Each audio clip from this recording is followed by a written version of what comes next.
Good morning. Good morning. I'm sorry, y'all. 1, catching up with Bestie. 2, catching up on this Karen Reed argument for her phone's back. 3, catching up on what else went. I don't know if it actually went wrong, but what else happened yesterday with Miss Clancy. Kind of started getting into the opening statements for Miss Kiana out in Georgia and analyzing today. Analyzing. So, yeah, been a lot. How y'all this morning? Also, hold on. Let me order some Dunkin' because I just realized that my Instacart order 2 days ago did not come with the creamer that I ordered. Why didn't I realize it? 1, I didn't put up the refrigerator stuff. And 2, I didn't need the creamer yesterday, but I knew I was getting ready to be out of creamer. And so I go to make me some coffee this morning and can't. So we about to order some Dunkin' real quick. How are y'all feeling about 1, this cross-examination? How do y'all feel it's going to go? What about, and I'm the main one saying, have your coffee ready for the morning because Kiara's ass is coming. How are y'all feeling about Kiara?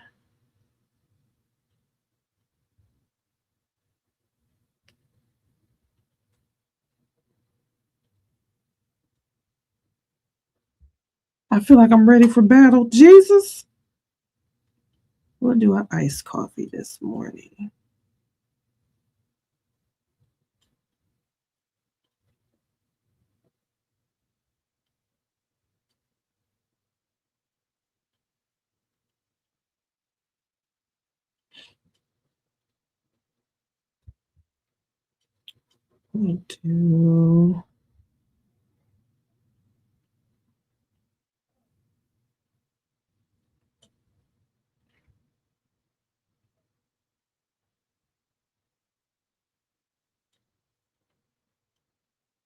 What the heck is this? Okay.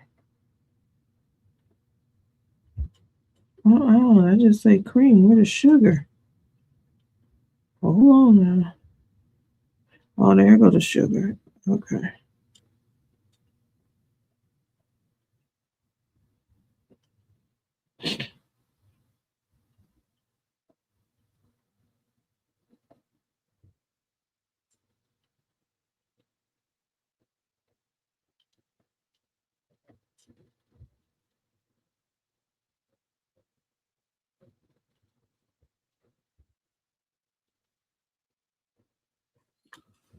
All right, let's go on the record. We're back on the record outside the hearing in presence of the jury with counsel and Mr. Apodaca present. Good morning, everyone. We'll continue with testimony this morning. Are there any preliminary issues for the state? Not from the state judge. For defense? Nothing for defense, Your Honor. Okay. And so we'll have order of, what is the order of witnesses for the day? Well, we will start with the cross and redirect of Sergeant V. Hill, then Kiara McCauley, and then we'll end with Dr. Wellner.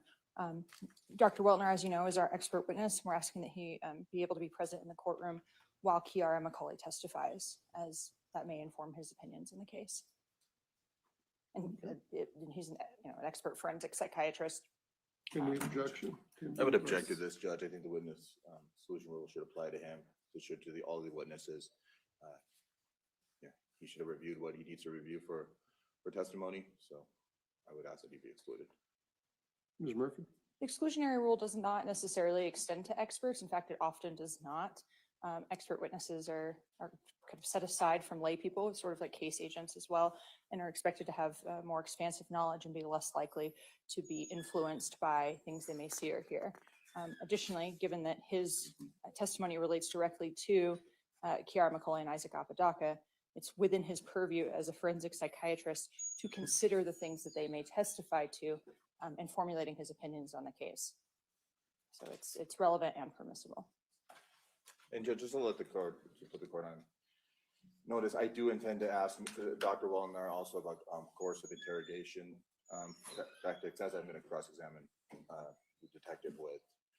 So I just want to put that out there, but I don't have anything further for the court in regards to that issue. The motion to exclude is denied. He's allowed as an expert to listen to the Right. testimony. And then you have ample opportunity to cross with respect to any testimony or opinions he may render. Okay, we'll be in recess. We'll get the jury in here and we'll get started. Need you back up on the stand. Yes, Your Honor.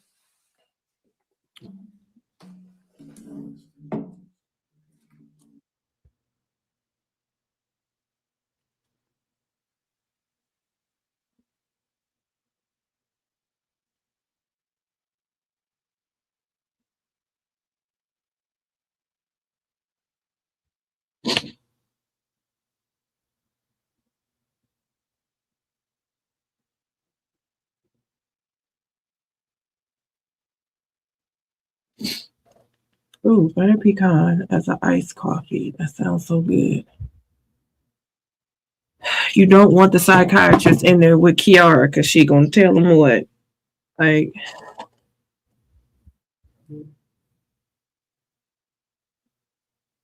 seem like you would want somebody in there to say her ass crazy.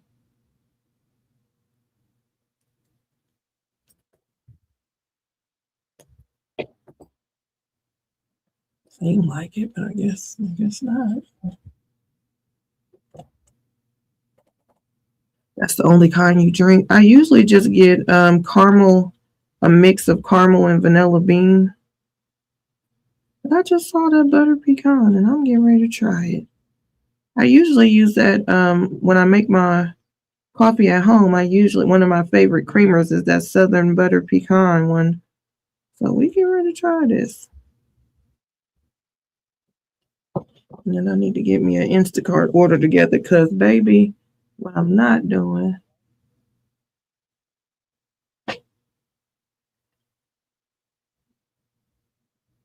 is going another day without creamer. I can't believe I did that. I didn't even notice it wasn't here.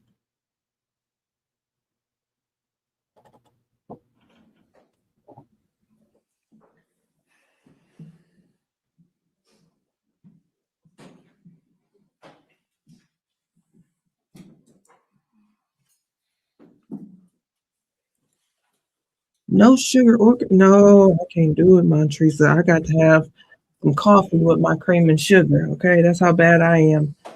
You may be seated in the courtroom. Let's go back on the record. Good morning, ladies and gentlemen. Attorneys and I have met. We've got a pretty full day, so we're going to get started immediately. We continue where we left off yesterday. Cross-examination, counsel. Yes, Your Honor.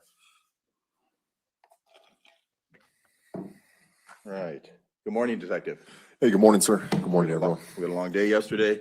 Yes. Thanks for coming back. Detective, you advised Mr. Apodaca at the beginning of the interview that he was essentially not considered a suspect, correct? That's correct. At that time and at that point in the interview, I had no indication that he was a suspect. Okay. And you had stated that he had done nothing wrong, correct? At that time, that was what I knew. And in fact, you were even talking about Halloween plans with him, correct? Correct. Okay. You though believed him to be a suspect, correct? I'm sorry, can you repeat the question? You believed him to be a suspect as the interview progressed or from the onset of the interview? I didn't believe him to be a suspect until we got the consent to go through his phone, and I started seeing some of the messages that indicated that he might have had further involvement than I originally knew about. Okay. At what point during the interview, Detective, did Mr. Apodaca's status change from non-suspect to suspect in your assessment? I would say approximately in the second video that we watched yesterday, where we're going through his phone and we're manipulating it together. And I start to see certain aspects of the messages that are not consistent with his statement and start reflecting or indicating that he had some knowledge of what was going to happen before the homicide was committed. That's when my opinion changed. Okay. And Detective, you told Mr. Apodaca the interview was more information gathering and just trying to have a conversation, correct? Yeah, pretty much all police interviews are information and fact gathering. We're trying to figure out what happened. And it would be safe to categorize this police conversation as an interrogation, correct, Detective? No, I would classify it as an interview. Okay, and we'll get to that in a bit. But at the time you made the statements, had you already reviewed, or that at the time that Mr. Apodaca made the statements, had you already reviewed the messages between Mr. Apodaca and Ms. McCauley discussing what they were discussing? Can you clarify the time frame that you mean? Towards the middle of the interview, maybe after the first break? After the first break, I had not manipulated the phone whatsoever. It wasn't until I obtained the written consent from Mr. Apodaca and he informed me that there was no password on his phone that we opened the phone together. And those messages, as you see them played on the interview of part 2, was my very first time seeing those messages. Okay. And you asked Mr. Apodaca to be truthful and told him you would be upfront with him, correct? Yes, correct. Okay. And when you told Mr. Apodaca you didn't do anything wrong multiple times during the interview, you didn't necessarily believe that statement to be true, correct? So if you're referring to the first portion of the interview at the conclusion of it, when I tell him, hey, I don't feel like you did anything wrong, that was genuinely how I felt at the time. I even told him, from what I can tell, and those are the key words, from what I can tell, you have been completely honest with me. It wasn't until the second interview where we're going through the phone that that evidence showed dishonesty, in my opinion. Okay. And when you obtained consent to search Mr. Apodaca's phone by telling him it would help get his phone back sooner rather than later, that was somewhat of an interrogation tactic, correct? No, not at all. So, and we can replay the interview if you'd like, sir. But I tell Mr. Apodaca, don't quote me directly, but I tell him, I want to make sure you have all the information so you can make an informed decision. And I let him know with our phone, if we do end up getting a search warrant, this is the process for it. This is the timeline for it. If you give consent, this is the process here. Here's the paperwork. Take as much time as you'd like to review it. I would want the same thing if I were in his shoes. I would want all the information possible before I make a decision about what's going to happen with my personal property. Okay. And you didn't tell Mr. Apodaca that obtaining a search warrant versus consent would affect or not affect whether criminal charges would be filed against him, correct? No, I did not feel that was appropriate. And Mr. Apodaca did have a right to counsel, which was covered in the advisement of rights at the very beginning of the interview with him. Okay. And Mr. Apodaca stated that he was scared and wanted to go to his parents' house, correct? I'm not sure exactly what part of the interview that was in. But he did communicate that during the interview, correct? Maybe something like that, but I can't remember the context or exactly what was said at this time. Okay. And Detective, when you first met Isaac on that day during what I characterize as an interrogation on October 29, 2022, you explicitly told him, I have no reason to believe you to be a suspect right now, correct? Yes, as we covered at the beginning of the interview, the first part, before we got into the messages that showed some conflictions with the facts of the case that I'd learned to that point. At that point, I did have no reason to believe he was a suspect, but things change in the course of the interview.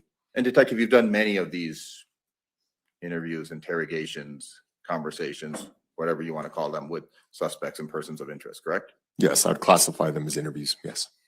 You have a rough idea of how many you've done? To this point in my career or to that point in that date of the incident? Okay, and you would consider yourself good at what you do, correct? Yes, I would. Okay. And generally speaking, lying is a tactic in police interrogations, correct? Lying can be a tactic within police interrogations. In my experience, that is a risky maneuver and can be something that disrupts the trust between yourself and whoever you're speaking with within the interrogation or interview, rather. It's not something that I would commonly or frequently lean on as a practice. Okay. Now, you reiterated to Mr. Apodaca, as far as you could tell from everyone you had talked to, he had not done anything wrong, correct? Again, I feel like we keep saying the same question over and over again, but at the time of the first interview, I did not believe he had done anything wrong. It wasn't until the second interview where we came across the messages where my opinion changed. Okay, but what I'm trying to get at is, you communicated to him and you made it known to him that he did not do anything wrong, correct? Objection, Your Honor, asked and answered. Sustained. Okay, I'll move on. You observed firsthand that Isaac was kind of freaking out, for lack of a better phrase, and visibly scared? At what point, sir? I mean, throughout the interview, but it's only as the interview was progressing, Can you clarify what you mean by freaking out? that he was kind of panicking. He was a little anxious. He was nervous. I would agree that he was anxious and nervous, which is a common behavior by people being interviewed. They can sometimes be nervous about what's happening. I would imagine especially so if they have any guilt on their conscience at all. But as far as any anxiety, I would say no. I think at one point in the interview, I even offered Mr. Apodaca an ambulance or medical care if he ever felt like he needed it, which he never requested. Okay. And without going into anything that Ms. McCulley had stated in her interview, Kiara McCulley, their interviews were a stark contrast as far as demeanor is concerned, correct? Isaac's and Kiara's? Safe to say that Kiara was pretty even-keeled, not as anxious or concerned as Mr. Apodaca appeared to be? I would not say that. I would say they both had their own separate demeanors that were unique in their own ways. Okay. Now, Isaac agreed to do the interview, correct? Yes, he did. Isaac spoke to you, obviously, correct? Yes. Okay. Eventually, throughout the interview, Isaac denied hurting Kiara, correct? Or hurting Grace, correct? Yes, throughout the entirety of the interview, from what I can recollect and from watching the video yesterday, at no point did Isaac ever say that he directly harmed the victim, Grace. Okay. And Isaac remained cooperative throughout the investigation? Define cooperative, sir. I mean, he didn't ask the lawyer up. He basically answered all of your questions. He did not request an attorney. He did answer all my questions. Now, he did not answer all the questions truthfully, Okay. which can be a form of So if we can not just, being cooperative. so detective, if we can just limit it to what, my question is, Isaac didn't refuse any questioning, correct? Yes or no? He did not refuse any questioning. Okay. No. On this second part of the interview he did with you, essentially cooperated throughout, I don't know, about the hour and a half, 40 minutes of that interview, correct? Until the point where he was lying about the messages, then he was uncooperative. So detective, what I'm trying to ask is, he did not refuse to answer questions and he never got confrontational during the questioning, correct? Yes, if that's the question, he answered all questions and did not become confrontational. Okay, and detective, are you familiar with the Reed technique of interrogation? No, I'm not. I'm familiar with it, but I have not gotten any formal training in the Reed technique. Okay, do you understand that that is a technique that is used by detectives around the country in regards to police conversations, interrogations, discussions, different things with suspects and persons of interest? If it's a talk technique, then I imagine it is used within law enforcement, but it's not a technique that I've been trained in. No. Okay, and detective, false confessions often occur, though, correct? Based on Objection, Your Honor. 702. May we approach? Come on up.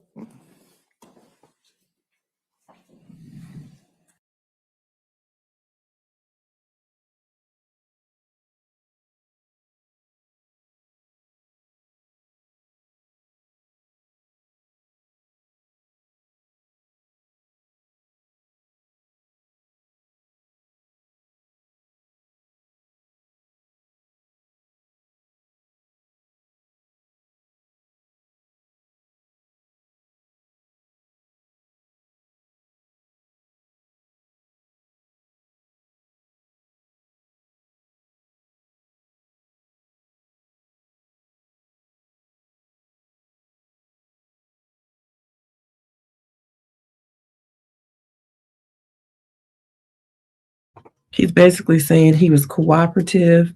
He didn't have the demeanor of the crazy person that was sitting there that y'all can clearly compare him to, i.e. Kiara. And he didn't become combative. He answered every question. He was scared. He wanted to go home. And so therefore that might have equaled a false confession. Too bad the text messages match his confession, fool.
Detective, when you're doing interrogations, is minimization a tactic that's used?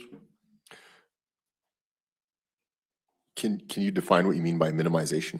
Minimizing what the seriousness of the offense, or maybe just discussing different things like how he's excited about Halloween and different things. Are you trying to somewhat loosen up the atmosphere for lack of a better term? The discussion about Halloween was just conversation before the interview, and somewhat building rapport is prior to the start of the interview. Okay. And implied promises, is that another tactic that could be used in interrogations? Are you referring to in general or in this case? In general and in this case. I cannot and will not speak to in general what may or may not be used. I'm not a subject matter expert in interviews. I only have experience in training. In this particular case, I cannot recall making any promises and breaking them. Okay. You did state you'll be going home. Can you refer to what part of the video I promised the defendant that he'd be going home? Early on in the video? I don't recall making a promise that he would go home. But when you were discussing Halloween and different things, it sounded like once he talks about what's going on, he'll be free to leave. That wasn't my intention with talking about Halloween. No. Implying that he'd be free to leave. Okay. We were just talking. Certainty of guilt, is that a tactic that was used in this interrogation, Detective? I don't know what that is, sir. Okay, I'm not an idiot, Isaac. What happened? I mean, basically, you're saying he's pretty much guilty and that he would have to accept that narrative. I would consider that cross-referencing things that I had seen on the phone, evidence I'd seen on the phone, and crossing that with statements he had made and how they don't make sense, and me trying to gather a statement that was consistent with the evidence that I had seen. Basically, Detective, as the interview progressed, you wanted Isaac to confess to killing Grace. I wanted the truth, and I said that multiple times in the interview. I wanted the truth from him. Okay. And Isaac finished off the interview by saying, I didn't want it to happen to Grace. I don't recall what the exact last statement was from Isaac in the interview. Okay. Now, you took very few breaks during the entire interview, correct, Detective? We took a total of 3 breaks during the course of approximately 2.5 hours, sir. How long was each break? Each break was approximately 5 to 10 minutes, I'd say. Okay. And during the breaks, was the defendant permitted to leave the interrogation room? Prior to starting the interview at the very beginning, the defendant was asked if he needed water or the restroom. In between each of the breaks, I don't recall if we ever asked the defendant if he needed the restroom or water. Had he ever asked for it, he would have absolutely gotten a restroom or water break, but I don't recall him ever requesting or asking for anything. Okay. And was the defendant alone during the breaks? Yes.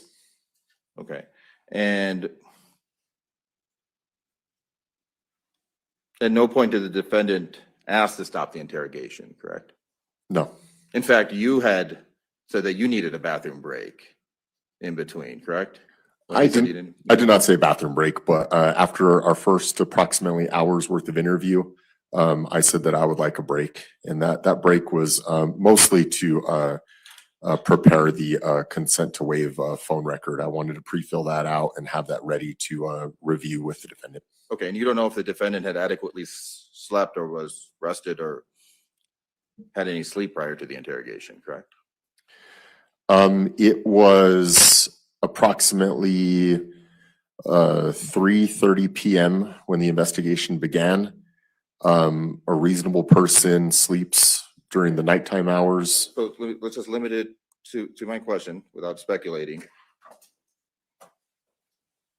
You don't know if the defendant slept prior to the interrogation. I did not know what his patterns were before the interrogation. Okay. A better question may be whether he was sleep deprived.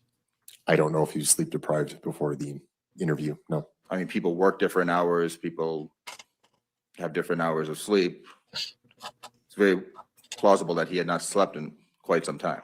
Objection, Your Honor, anything- that calls for speculation. I'll keep moving on, Judge. Sustained. Okay. Describe the interrogation room, Detective. The interview room is, it's, I would classify it as somewhat of a smaller room. Rough dimensions, maybe approximately 8 foot by 8 foot, 12 foot by 12 foot, somewhere in that area. There is a table in the middle of it, a chair on one side, typically where the person being interviewed seats, and the person being interviewed can be a suspect, a witness, anyone. On the other side of the table is typically the case agent or whoever is conducting the interview. And then there might be an extra chair or two within that room in case, depending on the circumstance, there's other people that are going to be present during the interview. Aside from that, the interview room is pretty plain. I don't recall if there's any like art or paintings or anything hung up in there. But aside from that, the interview room is monitored and recorded with both recording and video equipment. How many exits were there in the room, Detective? And there's one point of entry and one point of exit. Okay. And repeat the dimensions again, Detective? Approximately, and I'm not in construction or anything like that, but approximately maybe somewhere between 8 feet by 8 feet or 12 feet by 12 feet. Maybe a little smaller, maybe a little bigger. I don't know for sure, sir. Okay. And was the defendant told that the door was locked at any point? I don't believe he was ever advised if the door was locked. Okay. Now, can you describe your position relative to the defendant? During the interview, sir? Yeah. Across from the defendant, as seen in the video. Yes, Detective. Yeah, I was seated across the table from the defendant. Okay, 1 second.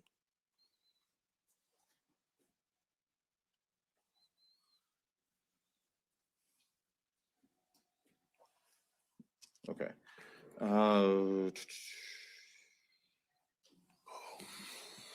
Did the defendant ask for food or water? Not that I can recall. Did he ever request food or water? Was food or water provided? No, just the initial water break before the interview began at around 3:30 p.m. Okay. And were you standing over the defendant at any point? No. Okay. You remember what the temperature was in the room generally? A comfortable temperature, somewhat similar to this. Okay. Now, you suggested Torturing him, basically. Isaac that talking would help him, correct? Changing the temperature on him. I don't remember the exact language I used. Grace, right? But, something along the lines of being truthful would be best. Okay. And again, in that situation, I understand minimizing could be a term of art and all that, minimizing the scenario and all that, but just from your basic understanding of what minimizing a situation is, you are trying to minimize the seriousness of the situation, correct? No. By trying to build rapport, small talk, isn't that just making him feel more comfortable and trying to minimize the seriousness of why he's there? Making him feel more comfortable is different than minimizing the situation. Someone died that day. That's a very serious thing to me. Okay. Detective on the side, who trained you on these interrogation, interview, conversation methods? I've received various perspectives and trainings on interviews, both from on-the-job training, from watching other detectives train or conduct interviews. I attended a peace interview course in 2022 prior to this incident. And then at both of the basic and advanced homicide investigation courses that I attended, they cover topics of interview training. You stated you were in the Air Force? No, in the United States Marine Corps. The Marine Corps, excuse me. Yeah, and then thank you for your service. And in the Marine Corps, Thank you. you were certainly trained extensively? Were you trained in Yes, that's interrogation tactics? Or anything? No, I was never trained in interrogation tactics. I was a military police officer, so we received interview training in there as well. Interview training. Yes. Okay. Thank you, Detective. Now, you told the defendant that or kind of asked him if he feels better, or if he would feel better by letting loose and telling him, or telling you essentially what you wanted to hear, correct? No, not what I wanted to hear. I wanted the truth. Okay.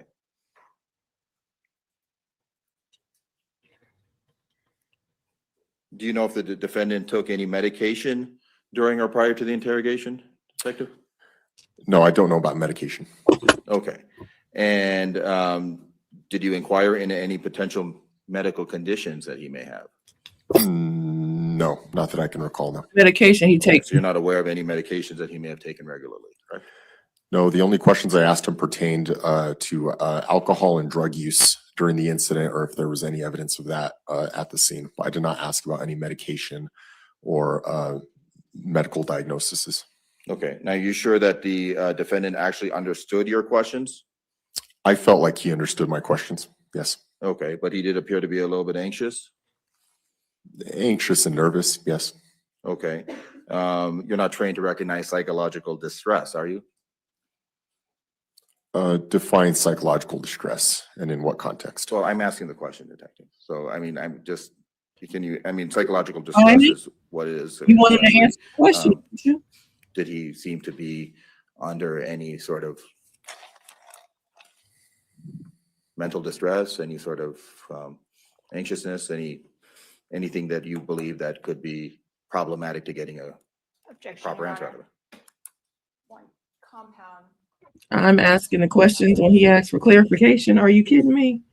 and testifying throughout the duration of this question. I'm clarifying his question to You me. can finish your question. Okay. Objections overruled. Thank you, Judge. Can you repeat the question? I got lost there. Okay. So are you trained to recognize psychological distress? No. Okay. Did you document the defendant's emotional state at all? Yes or no, Detective? No, I don't believe so. Okay. You didn't inquire as to the defendant's educational background or whether he had difficulty reading, did you, Detective? Yes or no? No, not that I remember. Okay. And you do understand that age, experience, education, background, and intelligence are relevant factors when dealing with waivers of rights and things of that sort, correct, Detective? Yes. Okay.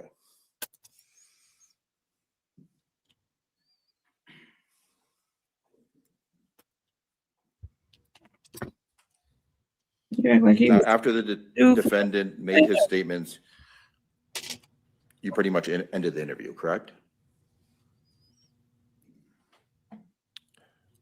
Are you referring to the conclusion of the third video when we were done with the interview? Was the I mean, interview? as soon as he made the statement that you wanted him to in regard to what you believed was incriminating, you pretty much ended the interview, correct? Objection, Your Honor, may we approach? Come on up. I'm about to say he's really doing the most.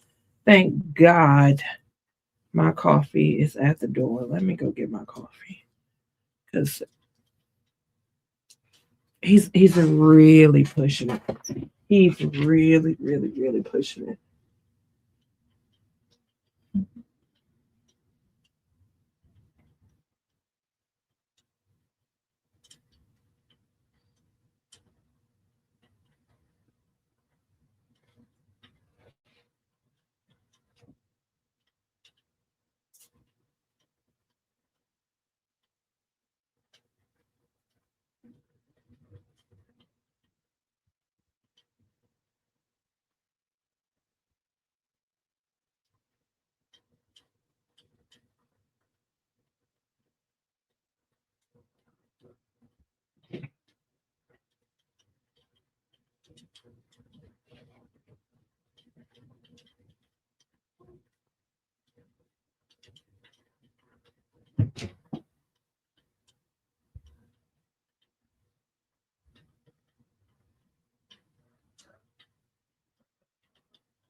Now, Detective, during the interrogation, you told Isaac, dude, I'm not dumb when you were pressuring him to change his account, correct? Can you say the question again, sir? You told Isaac, dude, and I'm not dumb, right? Yes, I believe that was said by me at some point during the interview. Yes. So you're basically, that was a tactic to pressure him to change his account, correct? No, not at all. That was me looking at the. Yes or no? Are you saying no? Can you rephrase the question to see if it's a yes or no question? Well, that's what I said. I said you were pressuring him to change his account. Yes or no? No. Okay. Mr. Apodaca stated he wanted a peaceful resolve. He did state that. You didn't explore what actions he took to achieve a peaceful outcome, did you, Detective? Yes or no? No. Okay. When you never investigated agreements that Mr. Apodaca could have made to remove Grace from danger? Yes or no? Can you rephrase the question? Or can you say the question again? Okay. You never further investigated any attempts Mr. Apodaca made to remove Grace from danger, correct? Yes No, or no? that's false. No, you did not. I did do, like, your phrasing of your question is confusing me. I'm disputing what you're asking. Okay, so you're saying no. Can you say the question again? Okay. You did not further investigate anything that Mr. Apodaca may have done to remove Grace from danger. Yes, I did. Okay. To remove her? And you basically formed a narrative during that interview that you wanted Mr. Apodaca to agree to. No, I correct? did not. Okay. You told Mr. Apodaca, it's over, Isaac. It's over. You need to own it. You were trying to obtain a confession at that point, were you not, Detective? Your No, Honor, objection is to form and back. Sir, I'm not badgering him at all. sir, Asking him a Ask question. the question. Ted. Okay. You told Mr. Apodaca, it's over, Isaac, it's over, and you need to own it. You were trying to obtain a confession, were you not, Detective? No. Not trying to be overly dramatic, but maybe I was. Okay. You created you a absolutely, narrative, again, before you started interviewing you go to his mama's church. Mr. Apodaca, correct? No, I did not. Okay. Now, false evidence can often be presented to ascertain a narrative, correct? You can, hypothetically. So essentially lying can be a tactic in interrogations or interviews? Asked and answered. Are you asking me to speculate? I mean, in your training and experience, Detective? Generally speaking, anything is possible, yes. Okay. And eventually you basically got Isaac to agree with stuff you were just telling him, correct? No. You agree that Isaac was kind of a people pleaser? I don't agree. Your Honor. Council approach. Jesus Christ.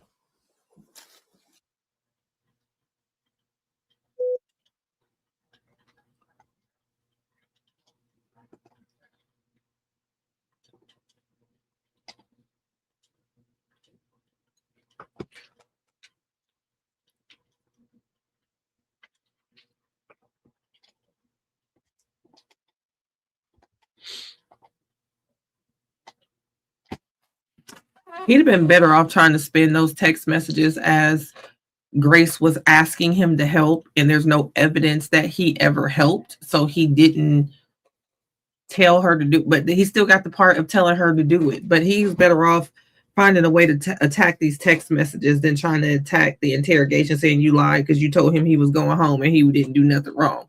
He can't tell nobody they didn't do nothing wrong. We don't know what the fuck somebody did behind closed doors.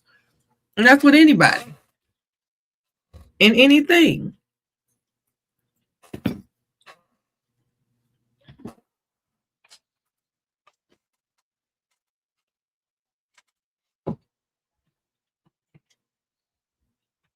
That's in regards to anybody and any fucking thing.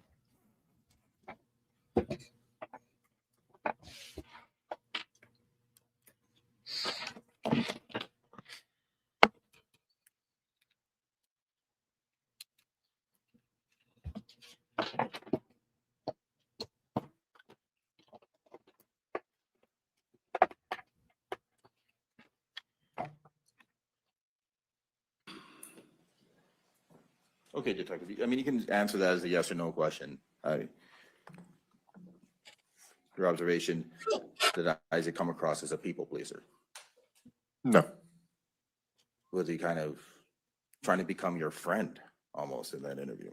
No, because if he wanted to please the detective, he would have told the damn truth.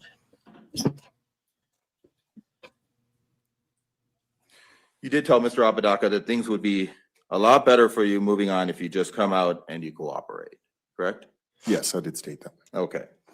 Mr. Apodaca repeatedly said, I mean, he did say he was scared and he was shooken up, correct?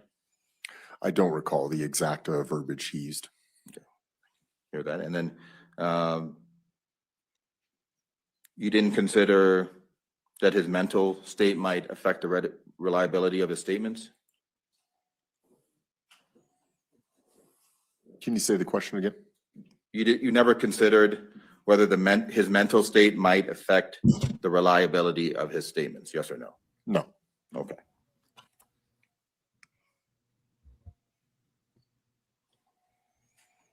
You acknowledged that you stated that Mr. Apodaca made a mistake, and you were essentially presenting a narrative that you wanted him to agree to at that point, correct, Detective? No, not correct. Okay.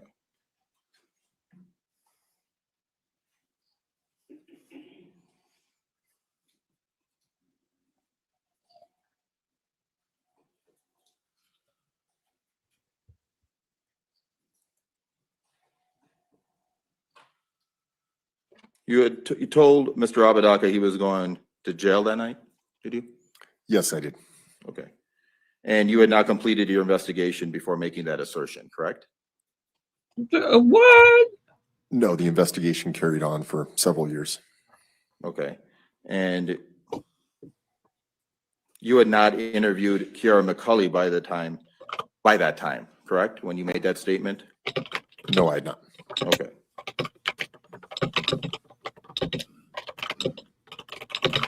Now, you've been sitting through this entire trial, right? You've been observing the witnesses, testifying, everything that's going on. There's absolutely no physical evidence linking Isaac Apodaca to the killing of Grace Jennings, correct? No. Objection, Your Honor. Answer the question. The answer stands. Objections overruled.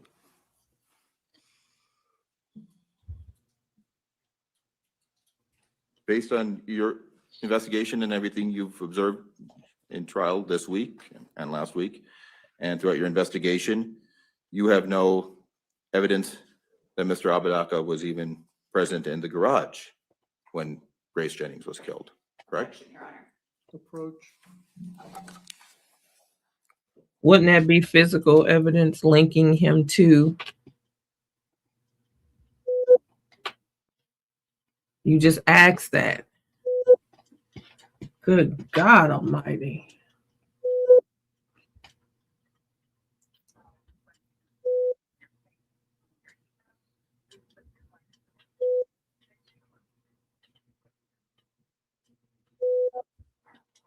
What am I looking for? Oh, here it is. I was going to say, now what the hell am I looking for? Oh, Lord bless it. I got my coffee. I'm working on my coffee, y'all.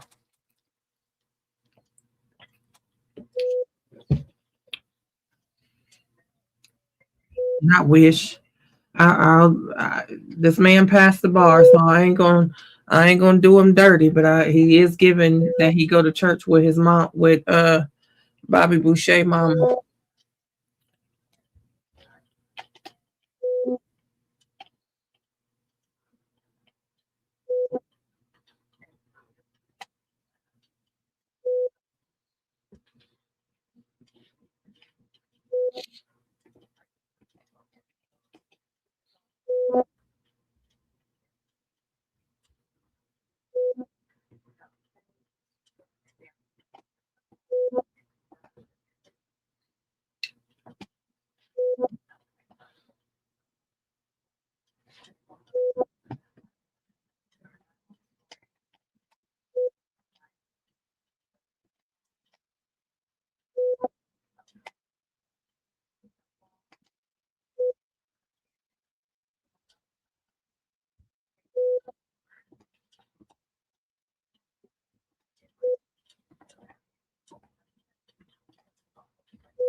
I know they dragging it on.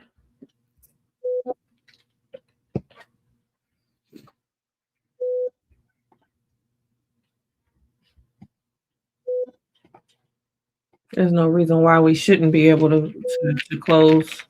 They still got to do their charge conference too. So So Detective, based on sure Kiara is going to take a good while. testimony in the trial so far that you've sat through, there's been no evidence presented that Mr. Apodaca was in fact present in the garage when Miss Jennings was killed, correct?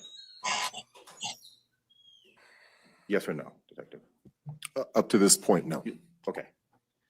And Can I re-clarify the question you asked before that? I feel like you misinterpreted my answer. no, you can't. Okay, thank you. I mean, it's not how it works. No worries. Not a ventilator. All right. Now, Oh God, I can't. Isaac did disclose to you that he has severe pre-existing personal trauma regarding violent deaths. Don't tell me Key. Yes, he did mention something like that. Honestly, Okay. was that Key And earlier he today? told you that he previously witnessed Not iced coffee. This is good. his friends essentially brains being blown out right in front of him while sitting in a car, correct? Yes, correct. Okay. And he explained that an event like that essentially left him super traumatized, correct? Yes, he stated that. Okay. Now you would agree that,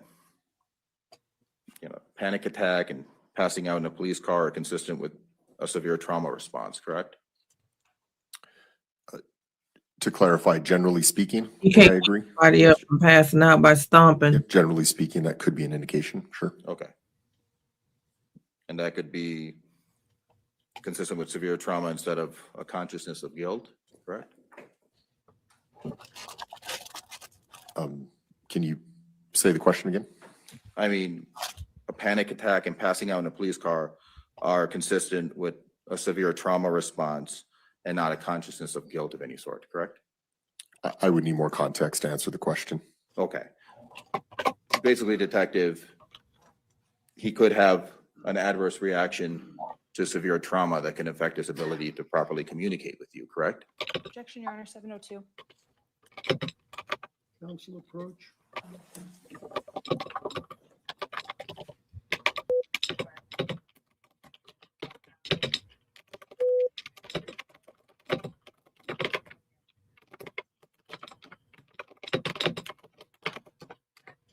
It'd be different if the text messages didn't match everything that they said he did.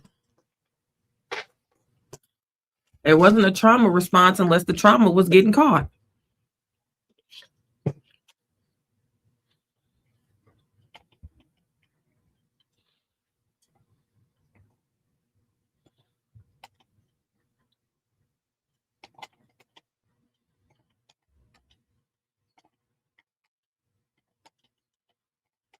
That the night before the incident, Kira was acting highly volatile and violent towards him, correct? I don't remember the exact language that he used. No. Okay. Now you stated also that Kiara was bringing up past instances involving other women out of jealousy, correct? Yes, correct. I remember that. Okay. Isaac described Kiara actively threatening him with multiple weapons, correct? Yes, he did. Okay, and that would include a butterfly knife, correct? Yes, correct. Yeah. A dagger, Yes. a sword. Yes, I believe he said she was swinging around a sword. Okay, Yes. thank you. And yeah, and in regards to swinging a sword, he told you that Kiara swung a sword at him and actually nicked him in the arm, correct? I don't remember if he said she nicked him in the arm. I do remember the part of him allegedly saying she was swinging around a sword. Okay, and he told you that Kiara dragged a dagger across his face to see if he was scared, correct? Yes. Okay, and Isaac explicitly identified that all Scratch, paper, cut, or nothing. 3 of these weapons, the butterfly knife, the sword, and the dagger, belonged to Kiara, correct? Correct. Okay. Maybe approach real quick, Your Honor. Come on up. Why? No.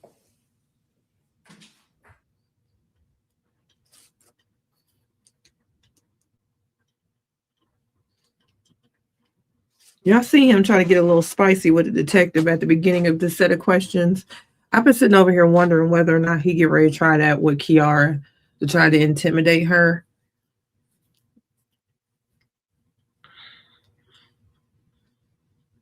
I don't suggest intimidating somebody that'll go medieval on your ass, but I mean, he got some protection.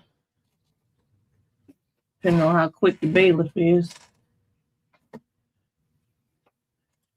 I don't suggest fucking with people that just don't have no good damn sense.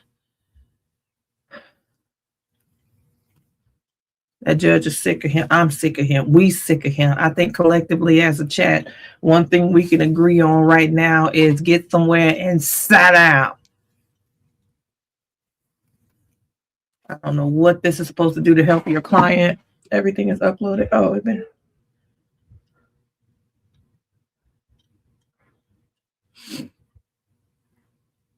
What the hell? I'm sick of them. Because this is, I don't know why this is helping. And this man, you can tell he eavesdropping. You don't have a good poker face ears. He don't. He just be over there snickering. You can tell he hear everything they saying. Because he just be over there just a snickering. Look at him.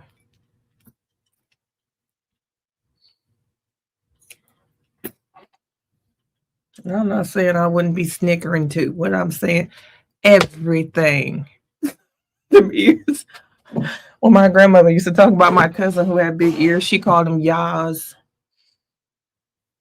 Come here, Yaz.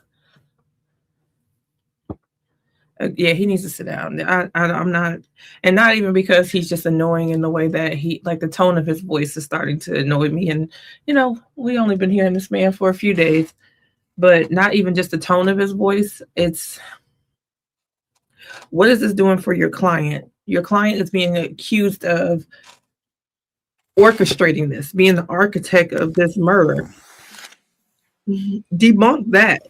Hop straight into them text messages. Detective Isaac also Besides the part provided information about a past violent don't incident regret. in What is he right 2017 there? involving Let's see Kiara if and the goes victim, Grace. my way. Yes, I believe so. I mean, come on.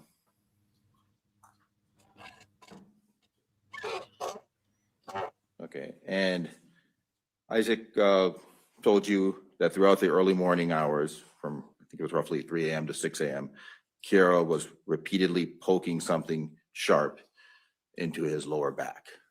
Yes, he did. Okay, and he estimated that she poked him about 15 times, correct? I don't remember the quantity. Okay, and then he said in a kind of a very sad and upset tone of voice, he kind of stated that he had begged her to stop because it was hurting him, correct? Oh, I don't remember the tone One of more. voice, but I do believe he mentioned that he asked her to stop. Okay, and he even offered, I mean, he even showed you his back during the interview because it was incredibly sore, correct? He did show me his back, yes. Okay. Isaac has explained that Kiara had ordered him and Grace to leave the property at approximately 8:30 a.m., correct, Detective? Approximately, yes. Okay. He explained that the delay in leaving was because he was packing his belongings, correct? Yes, I believe so. Okay. And that he was trying to secure a ride from his mother, correct? Correct. In the residence, or the detached garage, the abode, whatever you want to call it, that day, there were packed bags, correct? Suitcases or luggage, essentially bags that were packed up with clothes. Not that I'm aware of. That's concerning, Detective. So did you go through everything? what's concerning? What's concerning is you worried about your client being sad and that girl was spiced up and floored. We'll do that. You did not go through everything in that residence, correct? After the crime? I did not process the scene, no. Okay. Your agents did not go through everything. That'd be a better question for them. You're the case agent, Detective, are you not? I am a case agent. Okay. So you oversee what your agents do as part of their investigation, correct? Correct, within reason. Okay. That's why you're allowed to sit here throughout the entire trial and witness everyone's testimony, correct? What's your question? Question is, did your investigation, the investigation that you managed, did you go through everything in that residence? Everything of evidentiary value, yes. How do you know what is of evidentiary value and what is not, Detective? Based off the information that we have at the time, we are able to obtain search warrants and collect things that we know to be evidence. We cannot collect things that we do not know are evidence and come to light later on. Okay. Safe to say that that residence is a pretty big mess, right? Your Honor, can defense just clarify whether when they're saying residence? Do The they mean detached garage. Or the garage? The detached garage. Can you repeat the question, sir? It's safe to say that that detached garage was pretty big mess, correct? Yes, it was in a state of a mess. Okay. At that point, when you enter a crime scene or when you're conducting an investigation and you enter a crime scene, you don't know what is of evidentiary value and what is not of evidentiary value, correct, Detective? No, that's not correct. So just by walking in, you can observe, oh, that's of evidentiary value, that's not of evidentiary value. How do you know what's packed in a bag and what's not? Well, based on the information, the facts you have at the time, you obtain your search warrant. So some things are of obvious evidentiary value. For example, the bloody sword, things like that. Okay, so what's in plain sight, for lack of, I know it sounds like a term of art, but for lack of a better phrase, you are just basing your observations or what you believe is evidentiary value based on your general plain sight observations of the detached garage. No, it's not just that. It's a multitude of things. Okay, but shouldn't you be going through everything in that residence when you're investigating a crime scene where it appears that somebody has been stabbed to death multiple times? Yes, Okay, and that was not done here, correct? that's not correct. The scene was processed and everything was gone through, to my understanding. But you're saying you don't know about Isaac's luggage that was packed up there in the residence? I don't know about that. I don't have first knowledge of that. Okay.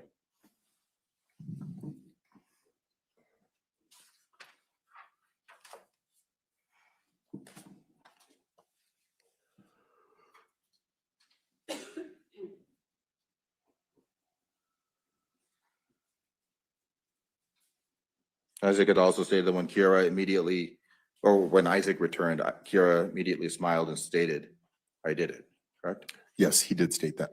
Okay. Now, Mr. Apodaca said that he had used the restroom for approximately 30 seconds, possibly? Yes, he's Okay. very specific on the time. Okay, he may not have remembered how much time had lapsed, correct, during the pretty traumatic situation? Can you say the question again? You know, if you remember, or actually, let me move on to the next one. You told Mr. Apodaca that you don't think that this happened in 30 seconds to 2 minutes, correct? Correct, I did tell him that. Okay. And you were referring to the injuries that you observed at the scene, correct? Correct. Okay. Now, you've been listening again to the testimony here at trial, and you heard the testimony of the OMI, correct? Yes, I did. The OMI witness, and said it likely took about, should have happened in about 2 minutes, correct? Correct. Okay. So was this again a tactic to try to elicit information or to trip Isaac up when you were interviewing him, as you would characterize it? No, it Or was not a interrogating, tactic. as I would? Okay. Basically, you told him that I don't think that it happened in 30 seconds to 2 minutes. I did tell him that, yes. Okay. And you didn't conduct any independent forensic analysis to determine the actual duration of the attack, correct? But personally, myself, no. No, okay. In fact, you did not have the blood that was discovered, or your team did not have the blood that was discovered on the door to the house tested for DNA, correct? Not that I'm aware of, no. Okay. You didn't, and again, there was a lot of stuff all over the place in the house and the garage, correct? Correct. Okay. And you just basically didn't think it would be important to search everything. No, I would not say that. But you did not search, or your team did not search everything, correct? Can you clarify what you mean by search everything? Go through every bit of potential evidence that is in that detached garage or in the house. My understanding, sir, is a search warrant was obtained to search for a specific set of items, and the entire area that was to be searched for outlined in the search warrant, the entire area was searched for all those items of evidence, and all those items of evidence were obtained. Okay. And Isaac had told you his mom was going to pick him up, correct? After Yes. he had packed his bags?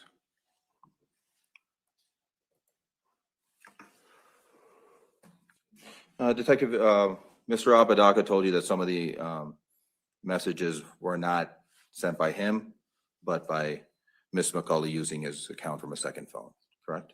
Yes, he did say that. Okay. You didn't examine, or you did not extract anything from the second phone that you seized, correct? There was no extraction report created on that phone. Okay, but you did locate that second phone, correct? Yes, the phone was located and extraction was attempted, but there was no data on that phone. So you basically didn't do an extraction on that phone? No, if you heard what I said, an extraction was done on that phone. There was no data recovered during the extraction of that Okay, phone. and that is a product of the extraction report, or was a proper extraction done on that phone? From what I was told from the individual that conducted the extraction was that there was no data on the phone because Without going into what other people are saying or whatever, you did not ascertain anything from that extraction, correct? nothing was recovered from that Who extraction are of you that phone. talking to?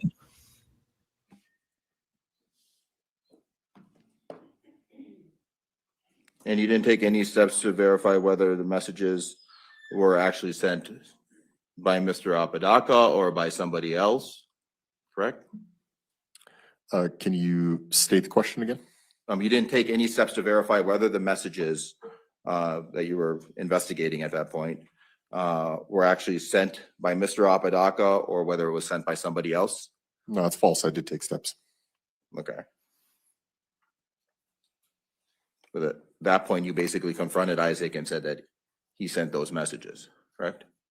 What point are you referring to? During the interrogation or interview, towards the end of it. Can you say the question again?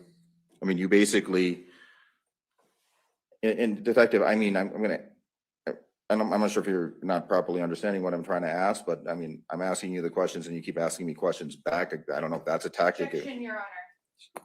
Come on up.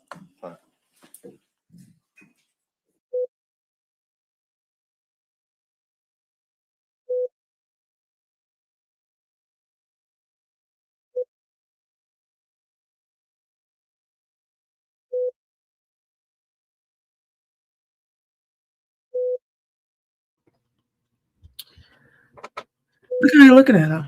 He keep looking over at him like my grandmother used to say, "Why you?" That's how he keep looking. Oh, one of his ears flops down like a dog. Look at his ear. That would be technically what, his left ear, my right? Oh.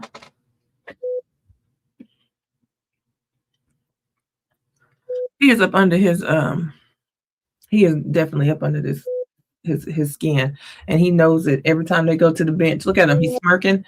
He is smirking. What y'all laughing at? Oh, Miss J, please. Oh God. Oh, it do flop down now. Now shit. Now y'all see it. They could keep putting the camera all in his face. That's the other thing. Your client's actions aren't the most likable, and these text messages are very damning. And then you get up here and act like this, and it really doesn't make people like your client anymore. He knows that he's over there. What was that? Red Bow? What's that? We've been talking about the water boy. Remember when the one Bobby Boucher's coach had that breakdown, and he was on the phone talking to his mom, going, "I hate him, I hate him, I hate him," and he had them heels on.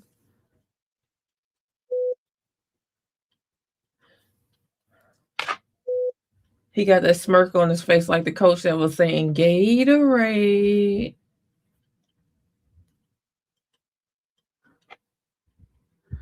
And then you said, oh, because it's like a puppy.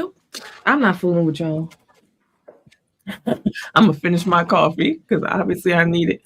So, Detective, during your review of the, you reviewed the Facebook messages, correct?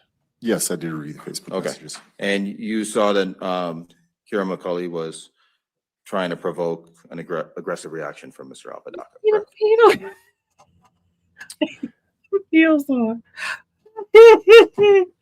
I would have to know at what point in time you're referring to during the messages. Well, she made a statement, bring out your Hulk side, correct? Correct. She did make that statement. Okay. She told him,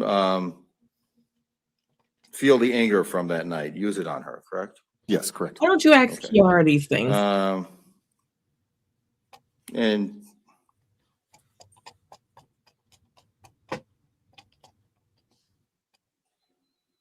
Mr. Apodaca also complains about physical distress throughout the string of messages, correct? Again, I'd have to know exactly what messages you're referring to, what context. How was she poking him in the back when she was laid parallel now to let's go into Grace? The situation after the fact when Was Mr. Apodaca returned to the garage after using the restroom, he found the victim already deceased, Miss Jennings, correct? According to his statement. Okay. Yes. And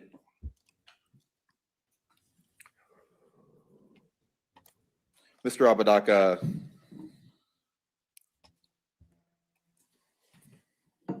went to a nearby commercial business, AP Wireless, correct? Correct. Okay. He contacted his mother to ensure law enforcement was dispatched to the scene, correct? He contacted his mother, yes. Okay. And he voluntarily waited at AP Wireless for your officers to arrive, correct? Yes, that's correct. Voluntarily waited, or was that his plan based on his text? And the moment you asked for access to his phone to understand what had happened, he signed a complete electronic consent waiver without hesitation, correct? That's correct, yes. Okay.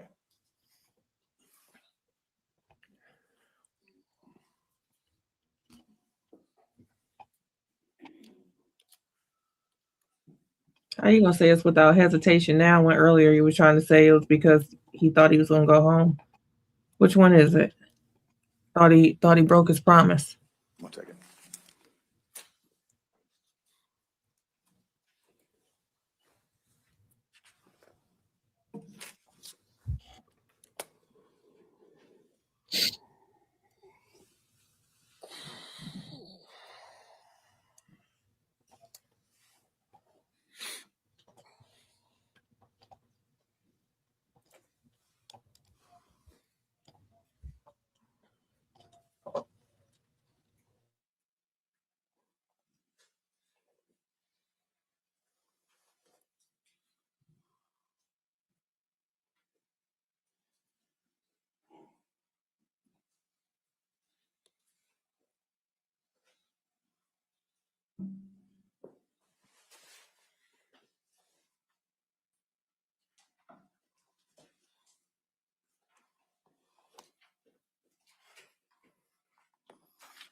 And Detective, just to reiterate, Isaac had no blood on him, correct?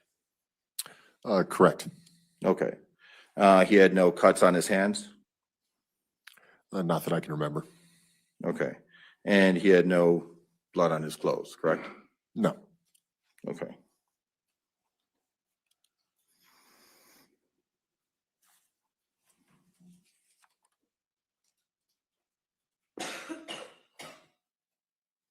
And the defendant was always free to end the interview and just walk out, correct? Not for the entire time of the interview, no. But towards the beginning, he didn't have to be there. He could have just left. That's correct. And he stuck around. Yes. And he was cooperative. He answered all your questions, yes or no, Detective? Yes. Nothing further. Thank you. Redirect. Thank you, Jesus.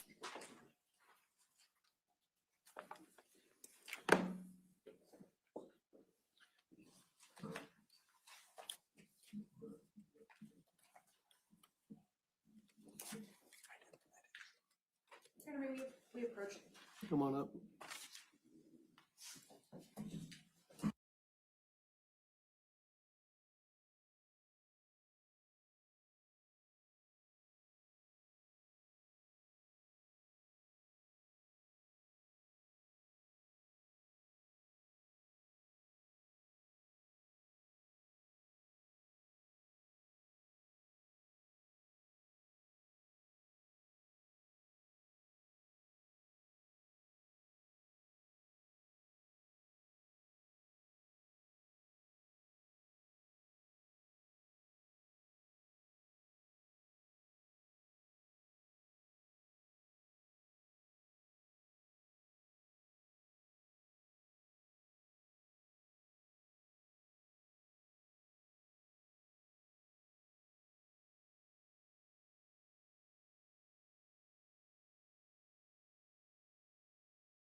I thought the man was done. What was taking so long?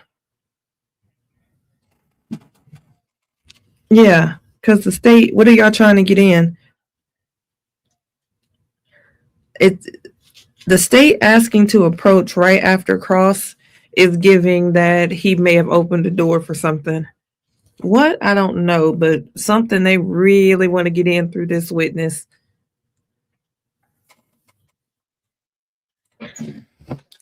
While we're waiting, I have a question for you guys. I said I was going to make it a video, but I did not get a chance to make the video. All the recaps are up, but I did not make this video. When it comes to Miss Clancy, do y'all think that yesterday was a loss? Everybody was reporting yesterday's motion as a loss. If you yesterday's big part of the motions hearing, and that was our final motions hearing before they start picking a jury on the 20th on Monday. But the motions hearing, basically we know that Miss Clancy is going to be going to be, I don't want to say claiming, but her defense is going to be like a postpartum psychosis, right? And so part of her defense, the witnesses that she wanted to bring on, there was a total of 16 women that have been through have basically been through postpartum psychosis, and they wanted them to be able to bring those 16 women to testify based on their experience with postpartum psychosis. The judge said no, not one, not 16, not 10, not 6, not one. Not one of those women will be able to get up here and speak on postpartum psychosis. If you want somebody to speak on postpartum psychosis, I suggest you get medical experiences.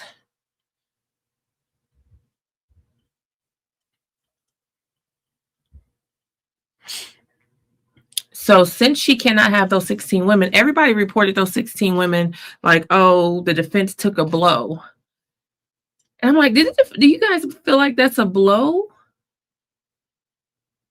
I'm not sure if it's really a blow.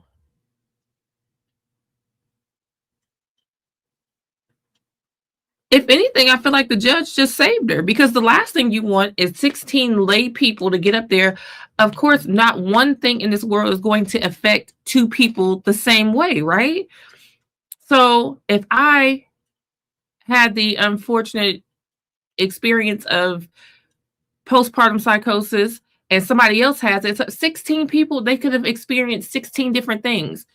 And if one of those women get up there and say, oh, I never had that, and it's something that you had, or it contradicts what the doctor is saying, now you got your witnesses or your sympathy versus your logic or versus your expert. I wouldn't want lay people up there. That's like somebody put my ass up there for a legal opinion. Baby, you're going to jail.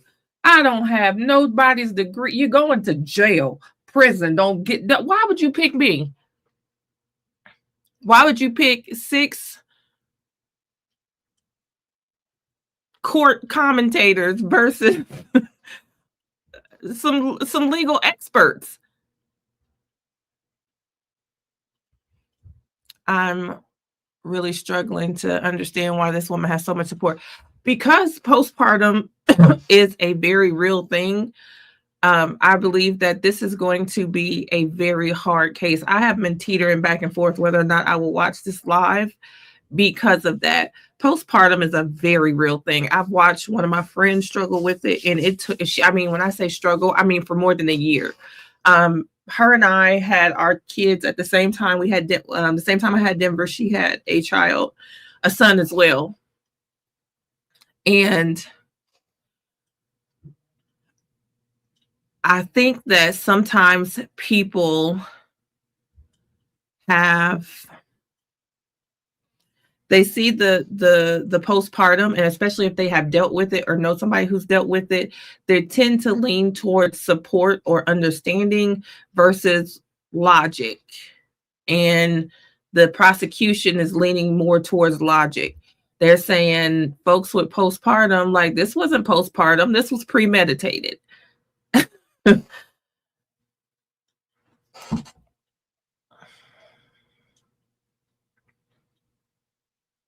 I think it's a good thing not letting them in there. If they had different experiences, the jurors will have to have in their mind the differences, and it wouldn't have helped. It wouldn't have helped the expert at all. It actually would have combated the expert. Shabanda.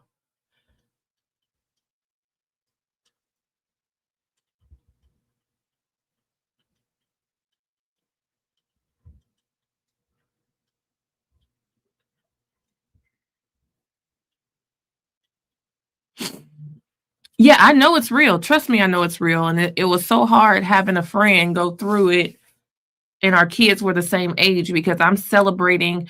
And it was hard because that's how I was able to recognize it, because I felt like I came off to people the way that she did, because y'all know my story. I lost Pop 2 days after having Denver. So I Good morning, thought Sergeant. Good morning. I was going through something, but it was not anywhere near what she was going through. Like, I have to I acknowledge want to that start she had by talking about the messages. You were asked on cross about whether or not you took steps to verify that the messages were sent by Mr. Apodaca. Do you remember that line of questioning? Yes, correct. Okay, so prior to receiving permission to open Isaac's phone and reviewing those messages with him, did you know what those messages were going to be? No, I had no idea. Okay, and when you reviewed those messages with Isaac, I'm not going to ask you to reiterate which portions, but it's on the video, but did he acknowledge or deny that some of the messages were him? Yes, he acknowledged that some of the beginning messages were him, and then there was a period of time where he outlines a select series of messages were not him, that allegedly Kiara was using another phone within the garage to message herself. And then when we go back higher up in the timeline of the messages, he does state in the interview that those messages are him sending them. Furthermore, when we examined his phone in the Cellbrite report. We'll get to the phone examination. We'll just stick with the Sorry. No, it's okay. We'll just stick with the interview for now. After denying that some of those messages were his, did that statement change later in your interview? Yes, it did. Okay, and can you explain that? Later on in the interview, I asked him again if he sent those messages and if he meant Nope, what they said. yours up and next, he Samantha. agreed. Going then after your interview with Mr. Apodaca, what did you do to, what if anything did you do to cross corroborate that Isaac Apodaca's phone was utilized to send those messages?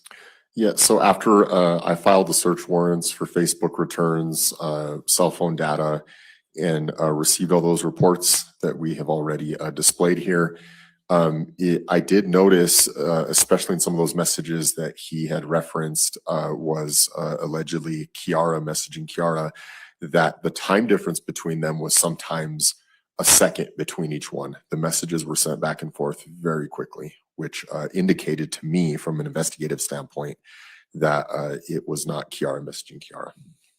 And speaking of the Facebook warrant returns, you mentioned that you executed Facebook warrants for both Kiara's account and Isaac's account. Is that correct? Or for the null void account? Correct. Okay. And when you had the Celebrite extraction done, what were you able to observe in the Celebrite extraction as it relates to the use of the Facebook Messenger app off of Isaac's phone?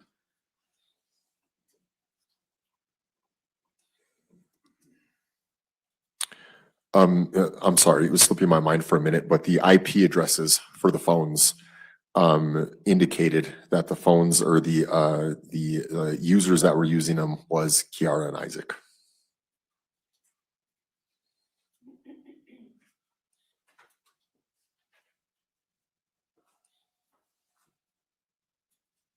And then referencing State's Exhibit 88 here in my hand, it's been previously admitted as the log entries for the use of the Facebook Messenger app. When you reviewed this, what did you see in this log entries of the use of the Facebook Messenger app from Isaac Apodaca's extraction?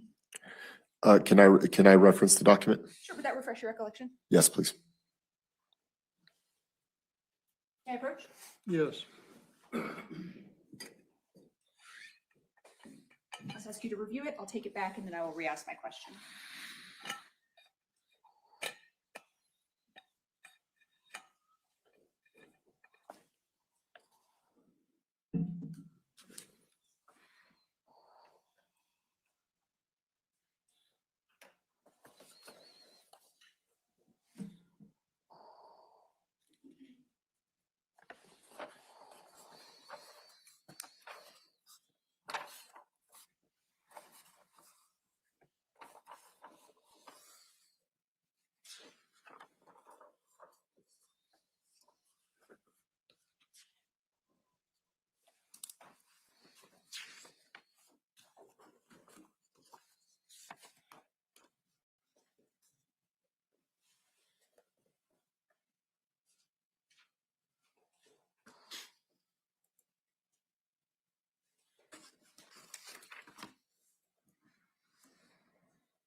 Thank you. Did that refresh your recollection? Yes, it did. Having reviewed State's Exhibit 88, the log entries from the extraction of Isaac Apodaca's phone, based on the Celebrite extraction that you obtained, what did you observe as it relates to the use of the Facebook Messenger app during the relevant time period, October 28th to October 29th, on Isaac's Apodaca's cell phone? The Facebook record indicates that he sent a series of messages throughout the night, and then it shows and is collaborated with the Celebrite report that he uses the Facebook call feature to contact his mother, and then calls his mother through the actual line to her actual line.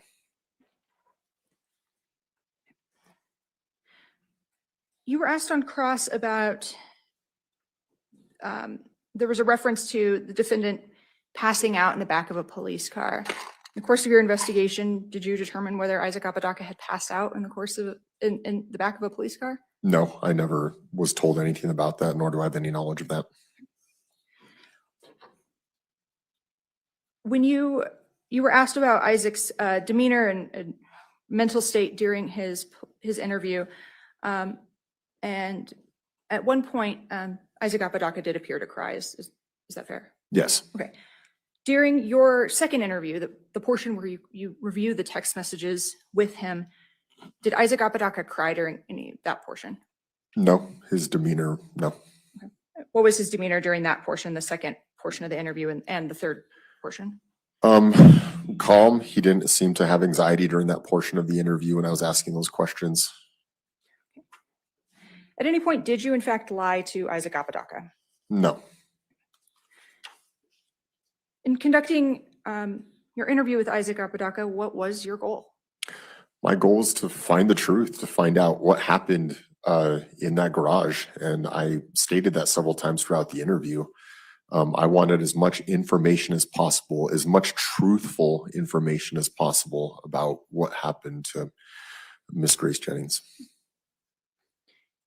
Did the discovery of those, what, if any, impact did the discovery of those text messages have on your investigation? Or, I'm sorry, I keep saying text messages. The Facebook Messenger messages and text messages. What, if any, impact did those have on the investigation? Well, in the short term, in the scope of the interview, it altered Mr. Apodaca from being potentially just a witness to a suspect, resulted in us charging him that day.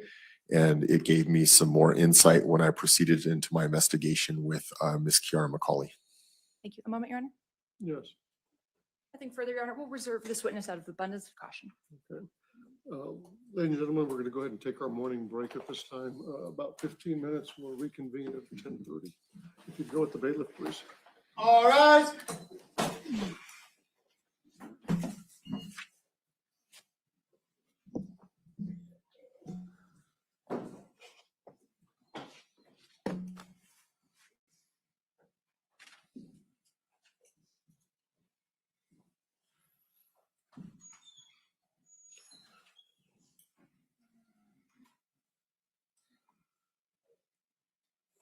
You may step down.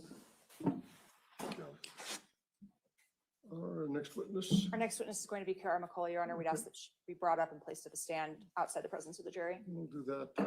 Okay. And we just want to make sure that during any shifts of transport, that she and Isaac Apodaca are not in the same room and are not held in the back or anything together. Right. So I'll let them know I spoke to the courtroom yesterday. We're going to have a second deputy up here. We're going to move a chair up here. The bailiff will be in the far corner. It's And, time. Mr. Apodaca will be where they've been sitting up here. Yes. Okay, we'll bring Ms. McCauley in first, put her on the witness stand, and then bring Mr. Apodaca in. And, yeah, don't put them in the same holding cell up here together. Let's do that in reverse order. Let's bring him back in first, and then we'll bring in her in after everybody else is back in the room. Thank you, Judge. Okay, we're in recess and off the record.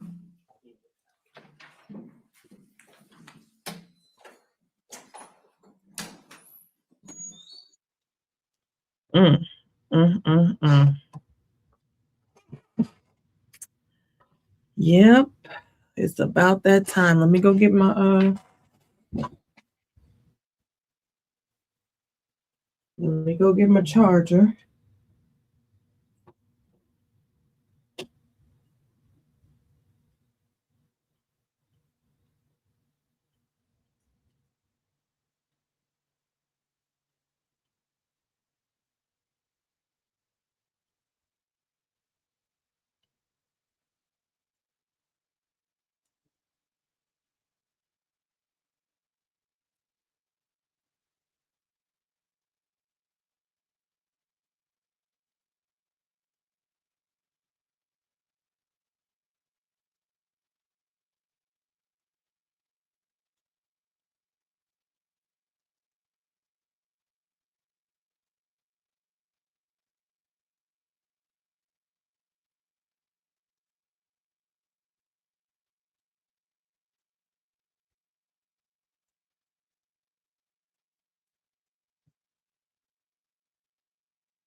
All right, why is this not working?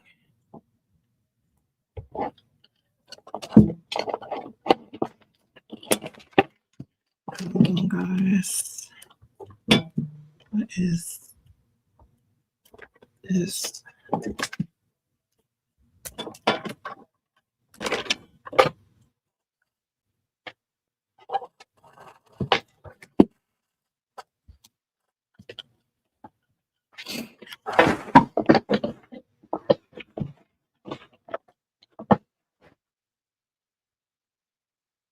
Okay, that one's working.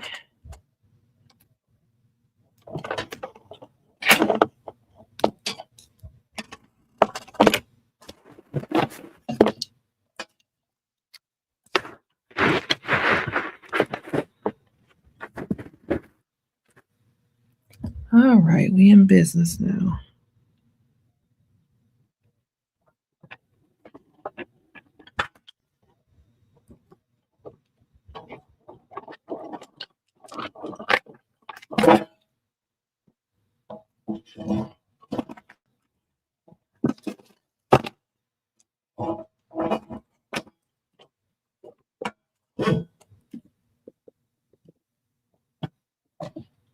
All right, now let's put all this back up. What the heck? All right. Now we in business. Everything is charging again.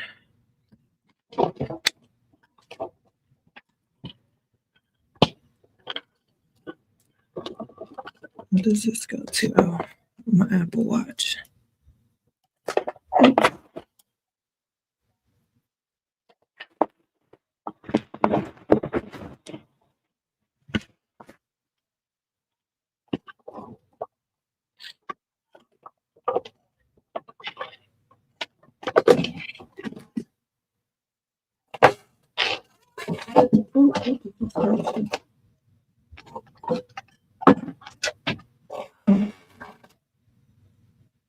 This is what I do. Okay, got it. Sorry, guys. Come hither.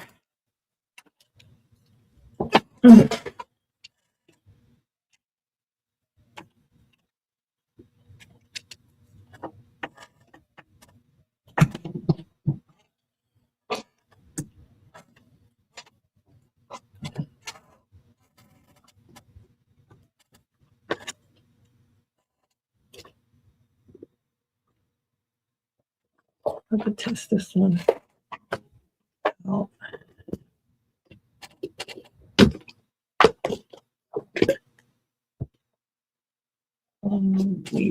straighten this today, baby. This cannot happen. Oh, excuse me. It's the extra cord.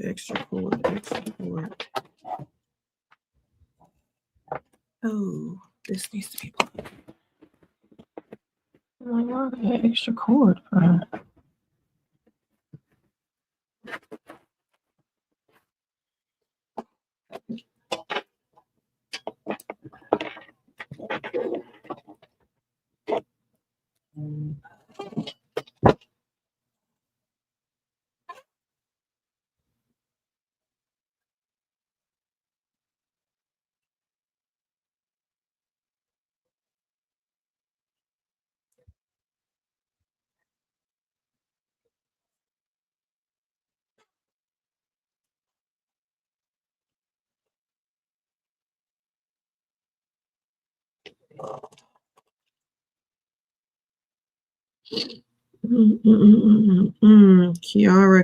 Kiara.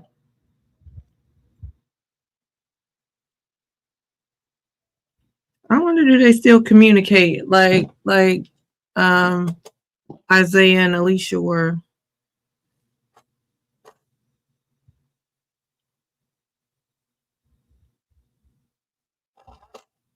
Or have they tried at some point?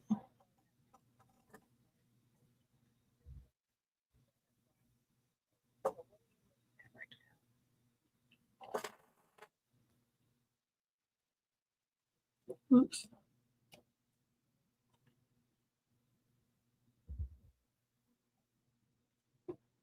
Okay, there we go.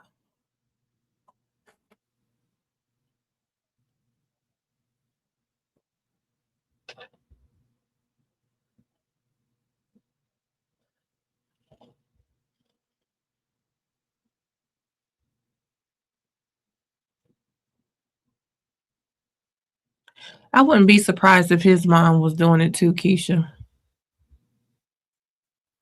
Definitely her mom, because what did she say? That it was a beautiful relationship, that they were, set to get married and all that. So I would definitely say that she was sitting up there, okay, with a 25-year-old man being with her 19-year-old daughter. And at that point, possibly having been together, that she knew of, at least 3 years. Which would have made him 22, messing with a 16-year-old.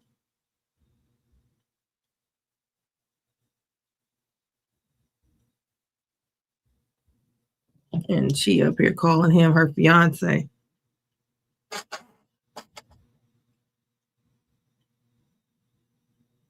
Hell, at 16, I wasn't even allowed to say boyfriend. My mom and them said that's her little friend.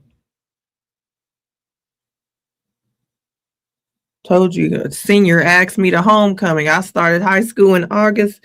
He asked me to homecoming in October. And Pop-Pop said, no.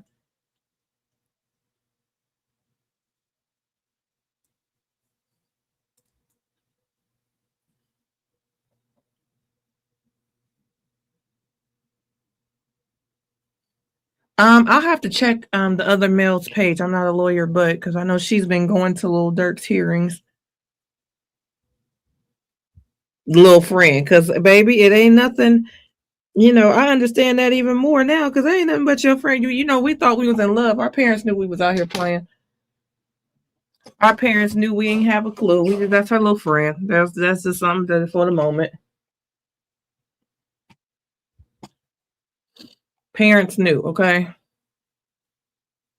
Parents knew you wasn't in your right mind and you wasn't for the right things and you wasn't going to do right.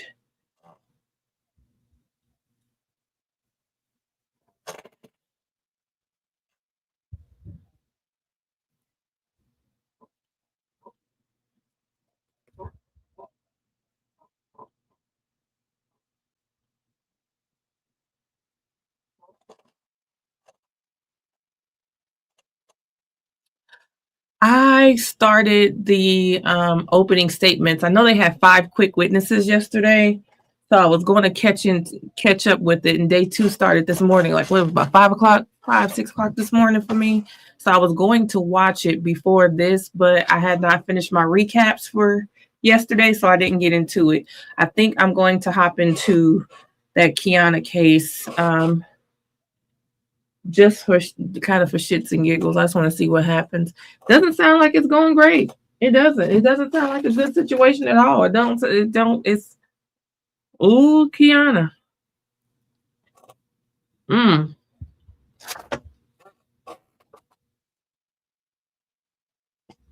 Yeah, Kiana got some splaining to do, honey.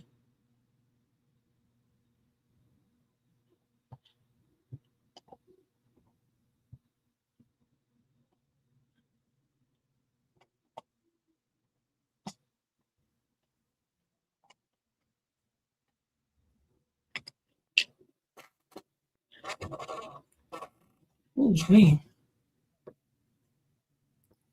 Said that she laid hands on a 2-year-old.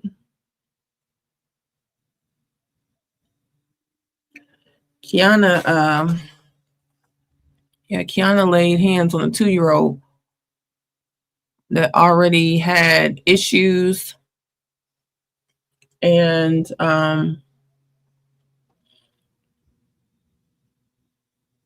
basically Kiana laid hands on a 2-year-old possibly the night before, but they did not take the baby to get any type of medical attention to the next day.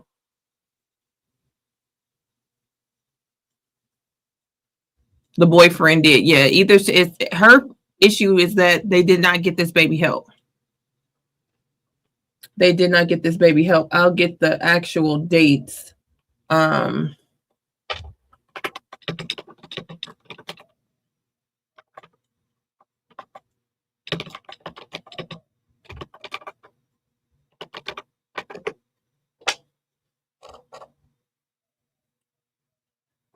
Okay, so for Miss Kiana Davis, it started day 2. So yesterday was day 1.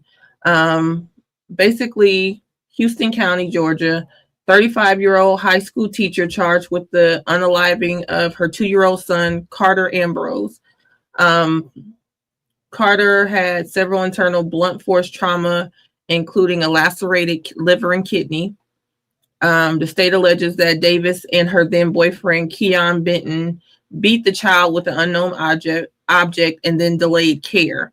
The medical evidence that the prosecution is going to be presenting, they are basically saying the injuries were inflicted 1 to 3 days before Carter actually passed away, during which time the couple allegedly failed to seek immediate emergency medical care. It took about 3 years for them to actually be indicted by the grand jury, so it took a while.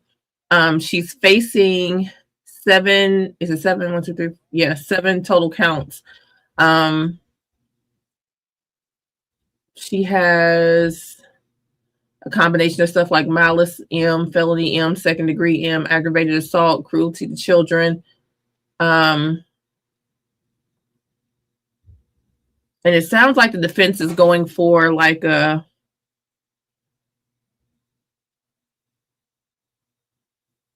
two people were there, but you only got one here. They're being tried separately.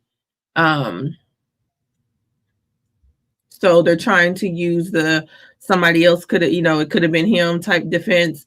They're also using the defense to kind of emphasize the baby has some other medical issues, and possibly sounds like they're trying to point the finger at some undiagnosed issues as well too, which could be shaky ground. But basically that the baby had some ailments prior to, already was like on asthma. I think he was like had the machine for like breathing treatment, so I'm guessing that would be asthma. But they're trying to give the baby a breathing treatment from what I heard, and the baby was going in and out of consciousness, like stuff like that. So Bring her up.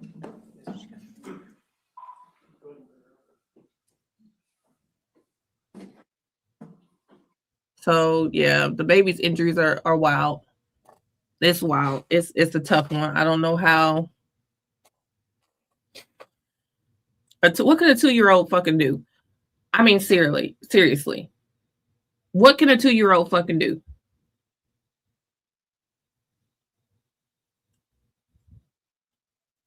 To piss you off that bad? To beat him with something like come on now.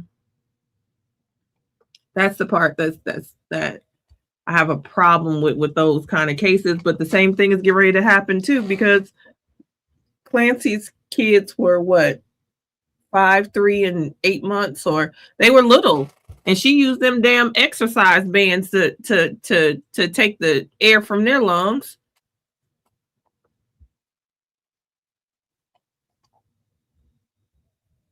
And while I look into postpartum psychosis, it's like you give yourself a smiley face from ear to ear across your neck, small smiley faces across both wrists, jump out a second floor window, and you still don't die.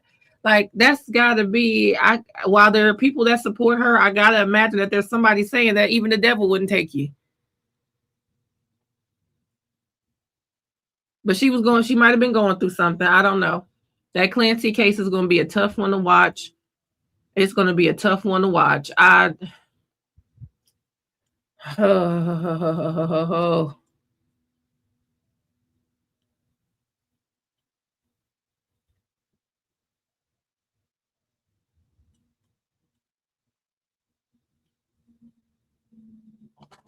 His genitals as well. Somebody kicked him there. Oh my God. Yeah. I started the opening statements and I did not make it to the defense.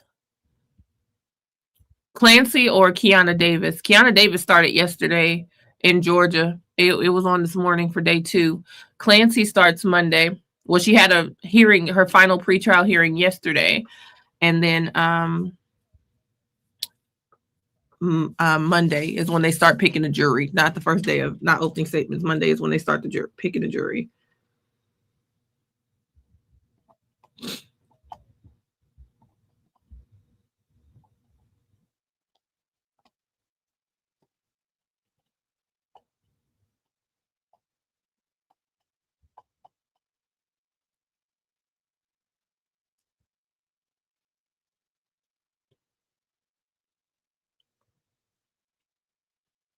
I mean, to an extent, like, even if the 2-year-old didn't know what's right and wrong, it's a 2-year-old. Like, when you really got that much, like, you got to have some hate in your heart. Like, what on God's green earth? What on God's green earth? And then on top of all of that, a boyfriend? Like, that's not the child's father, right? Ooh, look at that little Chucky doll. What was that little doll that had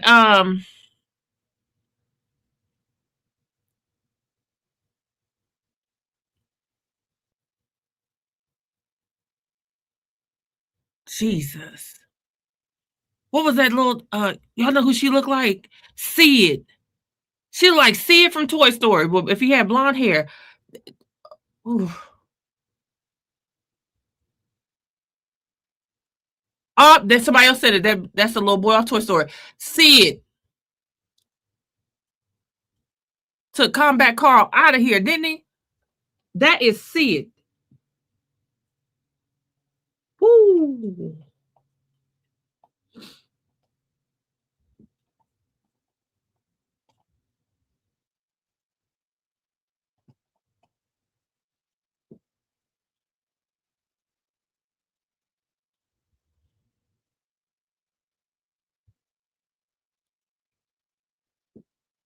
Oh, he took that doll and twisted her head up. He had fucked them toys up. Oh no, don't look at me. Don't look at me.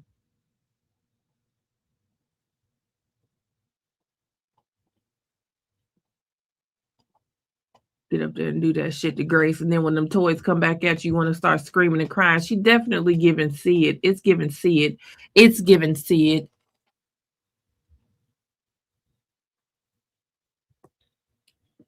I'm having a good morning. I got a new type of butter pecan here, iced coffee.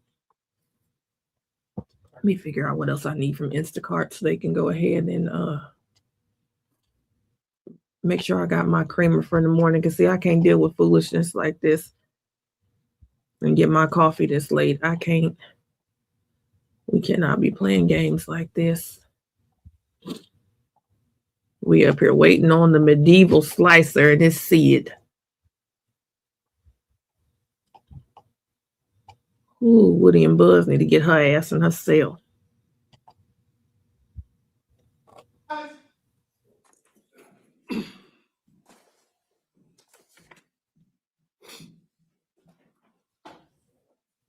Feel like she lost weight.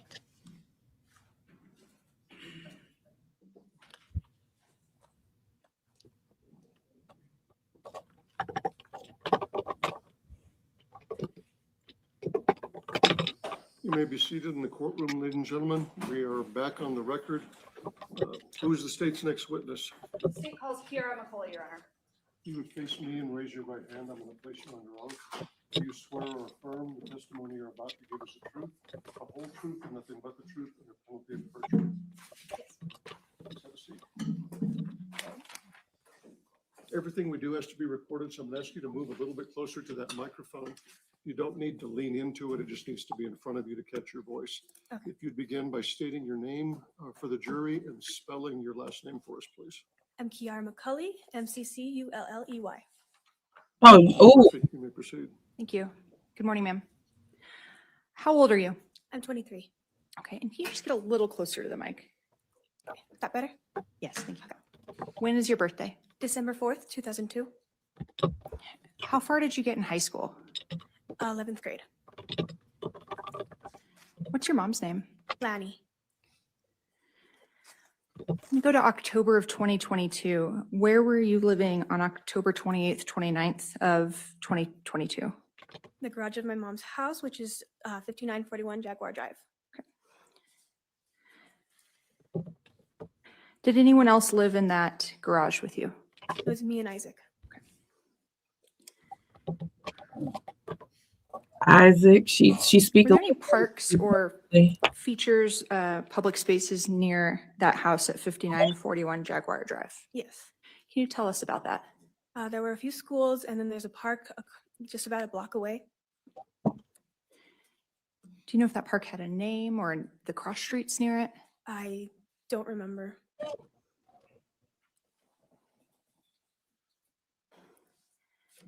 want to talk about someone named Grace Jennings, okay? Do you or did you know somebody named Grace Jennings? I did. How old were you when you met Grace? I don't remember the exact age. I just know I was in 2nd grade when I met her. How did you meet her? I was best friends with her little sister. Going forward into your early teen years, what was your relationship with Grace? We were friends for a while, and then we started dating. How long did you date? About 8 months, if I remember correctly. Okay. And what do you mean when you say that you guys dated? Like, we were in a semi-serious relationship. Okay. And what does that mean to you? That she was pretty much number one above me in my life.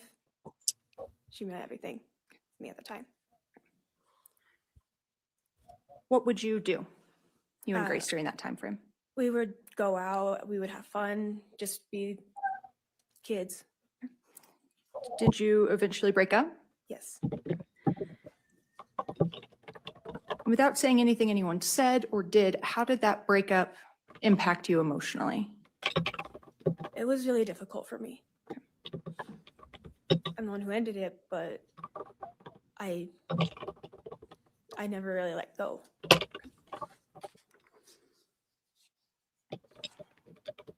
After you and Grace broke up, did you eventually start dating somebody named Isaac Apodaca? You're crazy. You the one How who did you meet Isaac Apodaca? I had talked to Grace, and we were just talking about meeting up at the Santa Fe Place Mall so that I could see if she was worth bringing back into my life. And when I was there, Isaac was there with her. Okay. And what happened? Oh, y'all crazy. We started talking and hanging out. We were just doing what normal kids do, you know? And then later in the night, he walked me home. And the next day we were supposed to meet up, all three of us, and Grace didn't show up. So it turned into Isaac and I's first date. And Do you remember the year that that happened? 2019. How long did you and Isaac Apodaca date? 3.5 years. Is Isaac Apodaca present in the courtroom today? Yes. Can you please point to him and tell me what he's wearing? He's over here wearing a quite nice suit and a blue tie. Quite nice. Your Honor, can the record reflect that this witness identified Isaac Apodaca? She has. When you and Isaac were together, did you have pet names or nicknames for each other? Yes. Okay. What was the nickname that Isaac would use for you? Puggle. Puggle? Yeah. That means baby platypus. Okay. And what was your nickname for Isaac? Otter.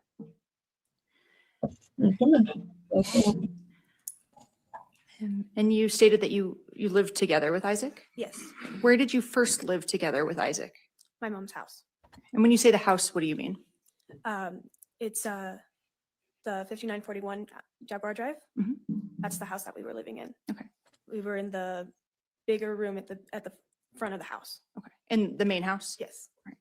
And after, how long did you live in the main house together, you and Isaac? It was on and off between there and other locations Baby, it's okay. for most of our time together. I can't remember exactly how long. Okay. It was most of it. Did you ever live in any other locations on the property at 5941 Jaguar? Yes. Okay, and what was that other location? The garage. Why did you move to the garage?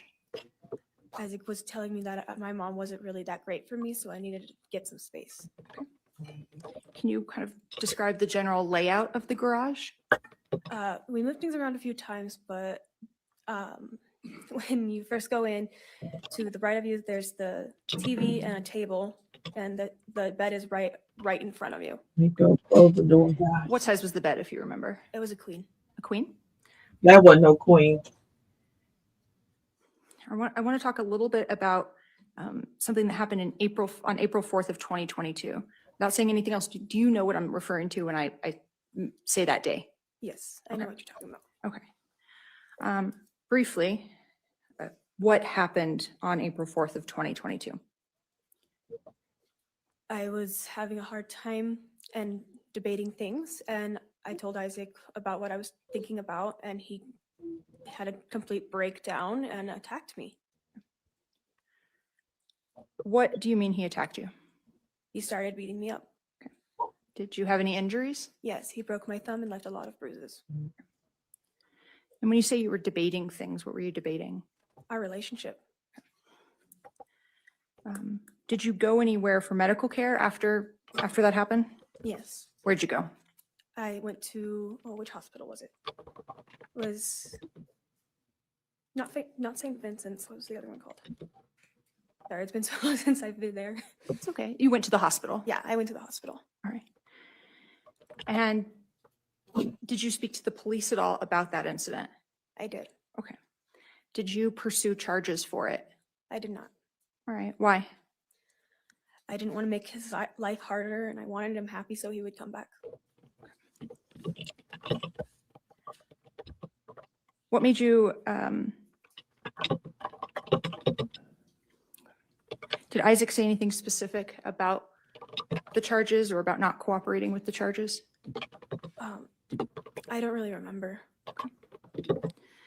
After that incident, did you get back with Isaac? I did. Do you remember how long from when that happened until you guys were back together? It was about 3 weeks. How, if at all, did your relationship change after that incident in April of 2022? For maybe a month, it was like a honeymoon stage, but then it went straight back to the abuse that I was getting.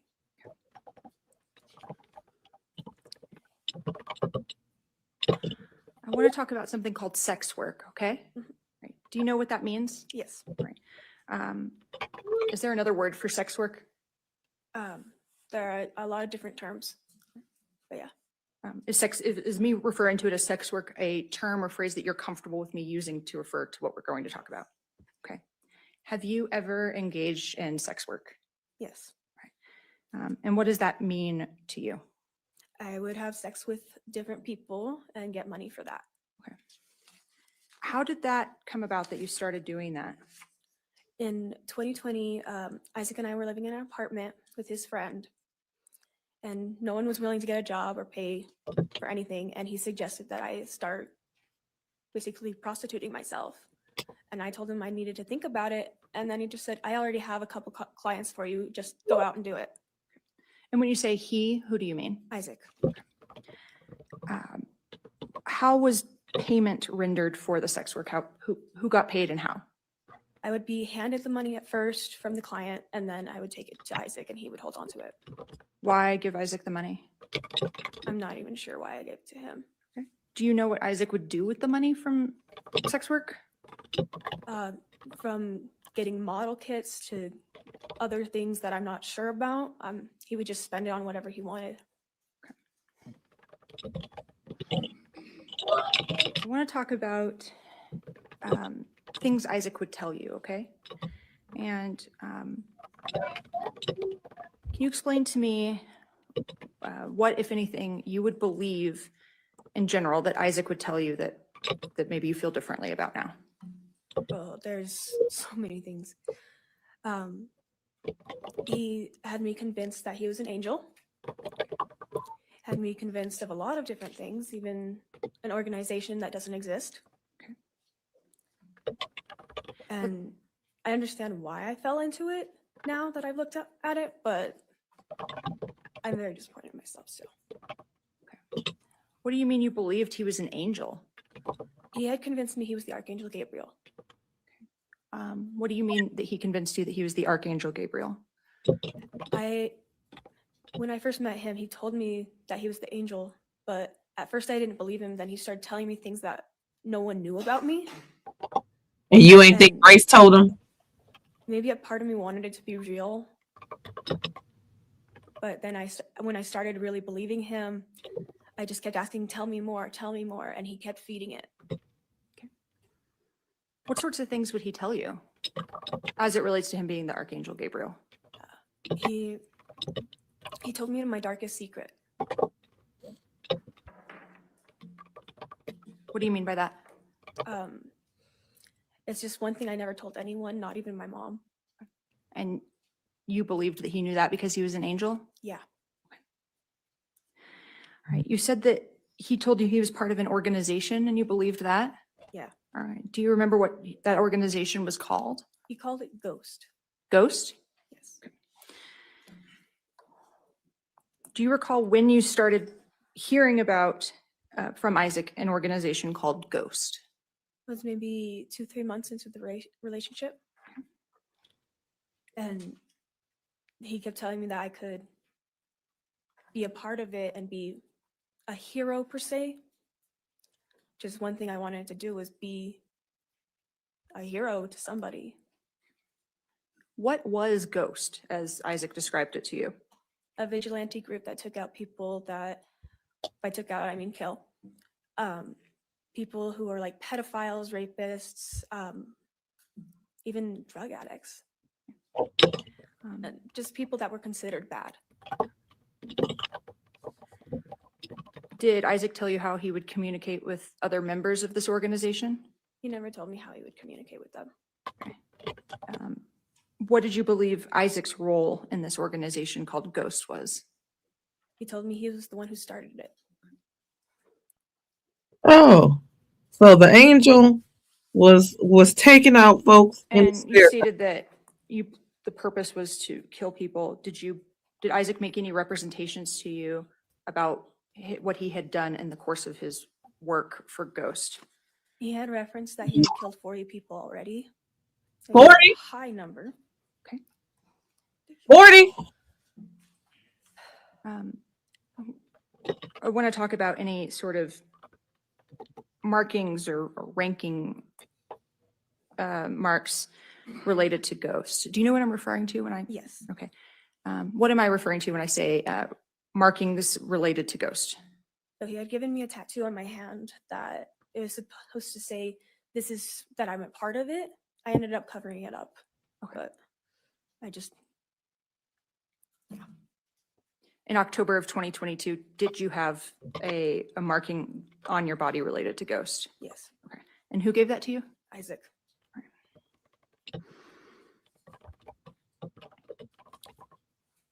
Why? Kiara, Ms. McCauley, why did you believe these things about ghosts that Isaac would tell you? I'm not sure why at the time. I've been doing a lot of self-reflection. So really, I just wanted somewhere to belong.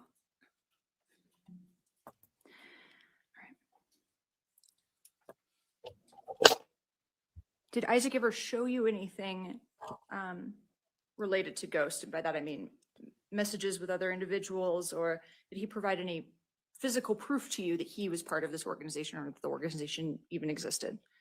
The closest thing was when he got on the dark web. But that's it. And what do you mean by that? He got onto some, I'm not sure how, but there was this part of the internet where he was finding like very inappropriate videos that I do not ever want to see again. Okay. I want to talk about Grace again. In October of 2022, did you have any beliefs related to Grace and something that may have happened to you? Yes. Right. In October of 2022, what did you believe Grace had done or helped do to you? I believed she was a part of a rape that I'm not even certain now is real. How did that idea that Grace had been part of a rape come about? Where did that originate? Isaac started telling me about a video that he found that looked like me. And what did he say was happening in the video?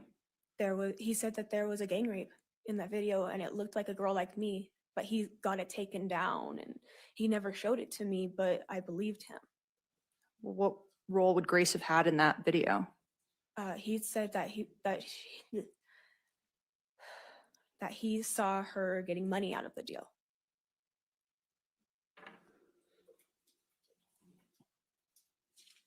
When did you start believing that Grace had essentially facilitated a gang rape for you? How far into your relationship with Isaac?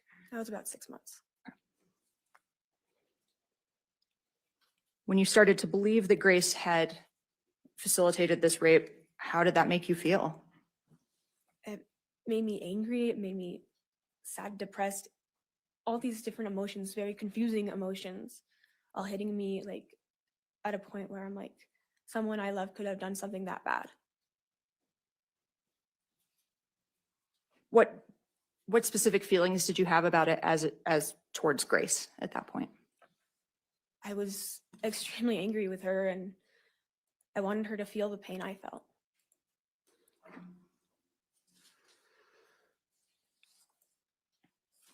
I want to talk very briefly about something on Halloween in 2021, so a year prior to everything that happened with Grace. Do you know what I'm referring to when I say Halloween of 2021? I believe so. Briefly and generally, what happened on Halloween in 2021? I'd thrown a party and no one showed up, so I got really upset.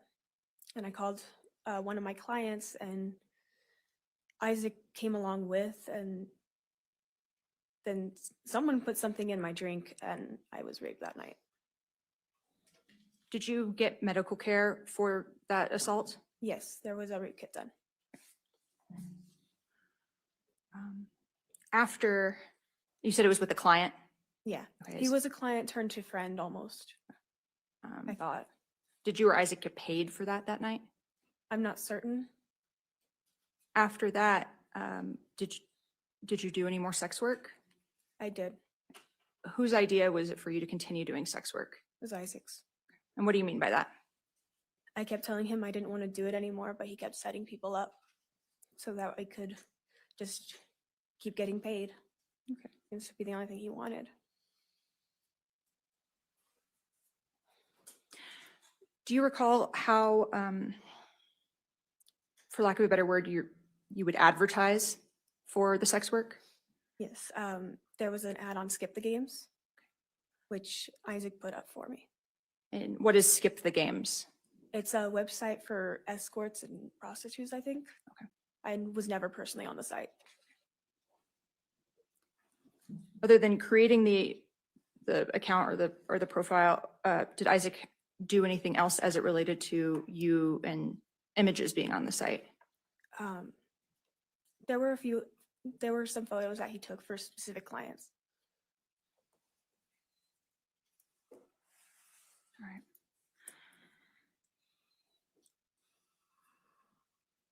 In October of 2022, Kiara, prior to the incident, at that point, what were your feelings towards Grace? How strong were they? They were pretty strong. I just wanted her out of my life, but part of me still wanted her around. So I kept messaging her. And then I'm like, wait, what the hell am I doing? Because I felt almost hatred. It's on a thin line.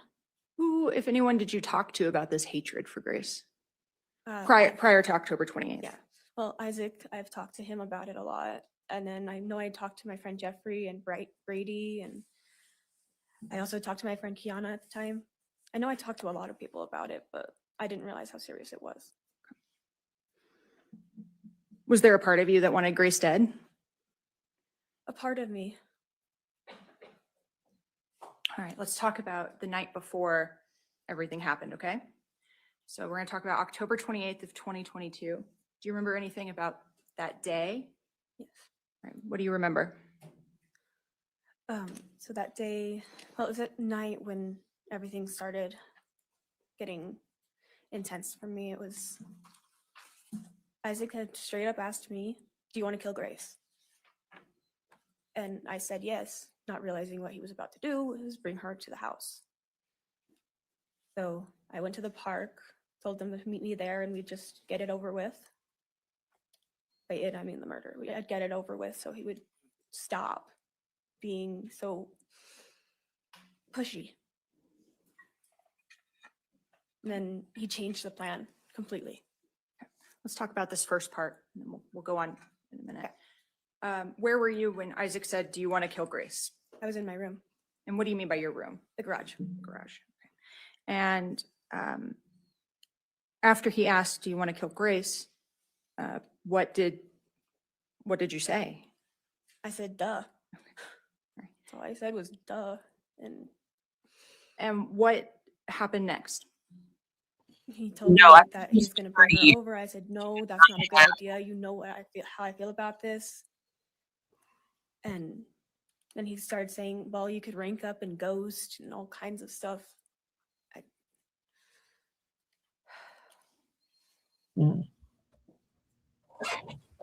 So you told him you did not want Grace to come over after all? Yeah. Okay. That's what I said. And then you said you went to the park to get it over with? Yeah.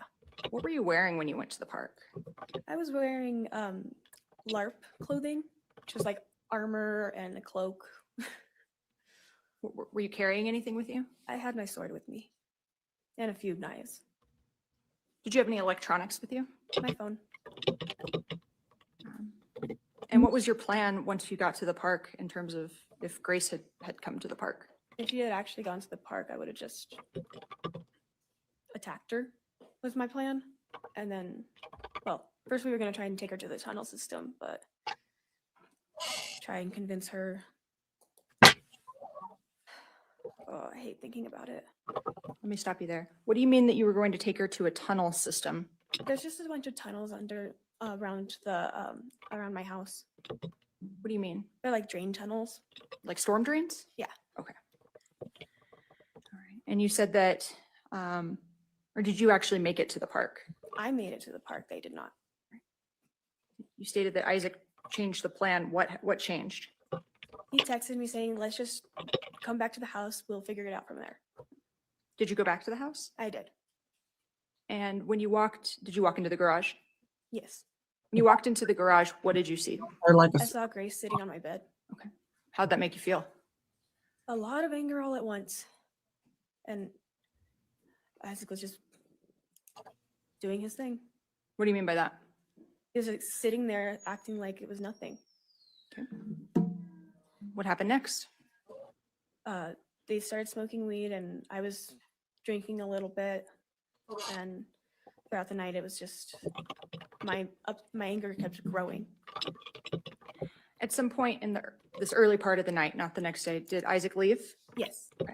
And How was it when it was just you and Grace in the garage? At that point, I started feeling really bad for her because she had just gone through a breakup herself. That's why she needed a place to stay that night. And I did try to set my feelings aside and just be somewhat supportive. It was really hard, but I tried. Did Isaac come back? He did. After Isaac came back, how did the rest of the evening go in terms of how everyone interacted? Well, Grace started trying to sleep. I don't know if she actually ended up sleeping or not, but she was acting like she was.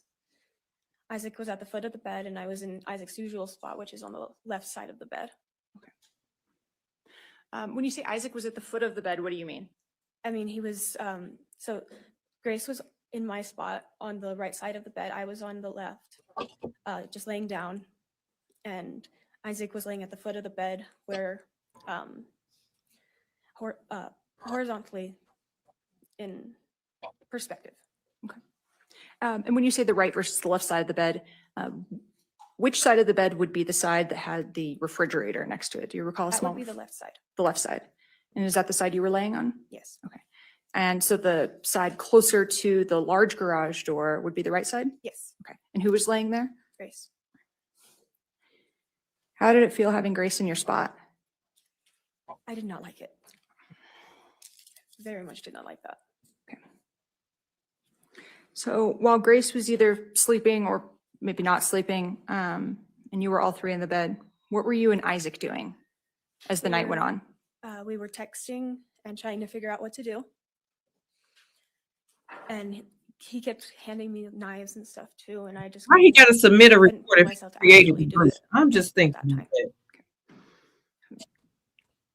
Kiara, were you dragging a dagger or a knife across Isaac's face at any point? No. Were you poking Isaac in the back with a knife or a dagger at any point? No.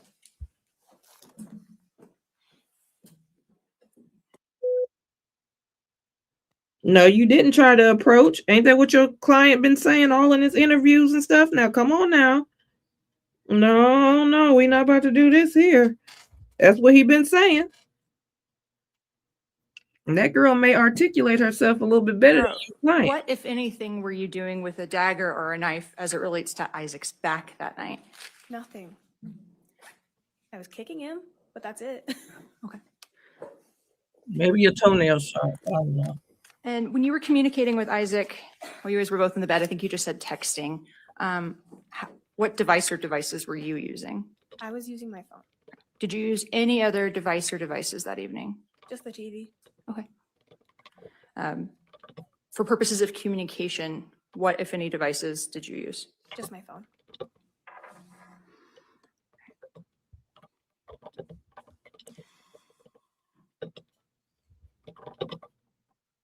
You stated that Isaac handed you a dagger or knives. Is that what you stated? Yes. Do you recall kind of where in the evening that started to happen? That was after Grace had seemed to have fallen asleep. But I do remember holding the dagger above her, and he put his hand on the pommel, the back of the knife, and tried to push it, but I jerked back. Why? It didn't feel like it was right.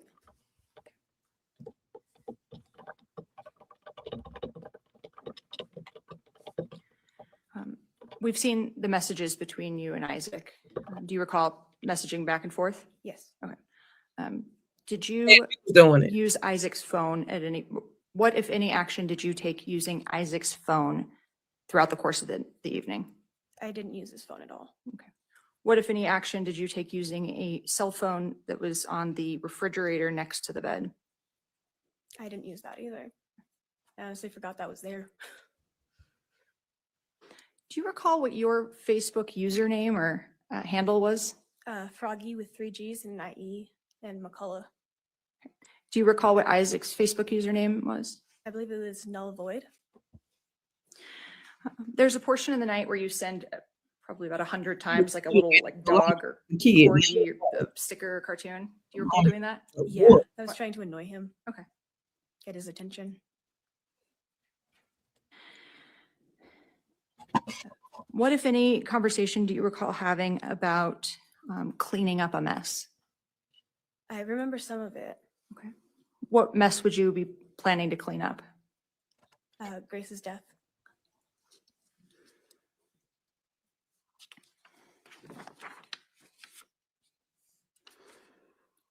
Did your sword have a name? Yes. What was it? Zira. Can you spell that? How did I spell it? I don't think I remember how I spelled it. Okay, but it was Zira? Yeah.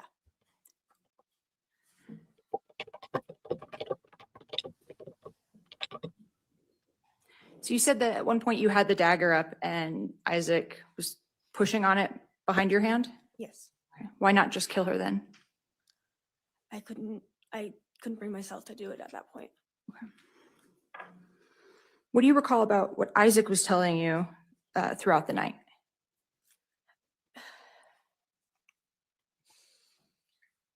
Could I get some water? Yes. Take just a second. You better turn into Abby or something. You do look like you got that what's that movie Split? It do look like you got that up in you. He was telling me a lot of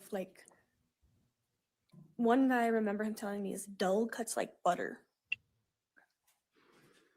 That is something I remember him telling me because the dagger wasn't very sharp.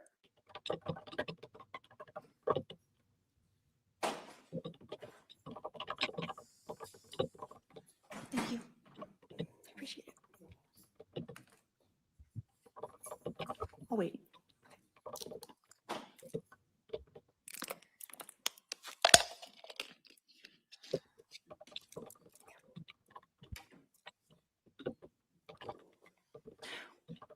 What, if any, messages do you recall as it relates to Ghost and murdering Grace from that evening? He mentioned some place called the barn.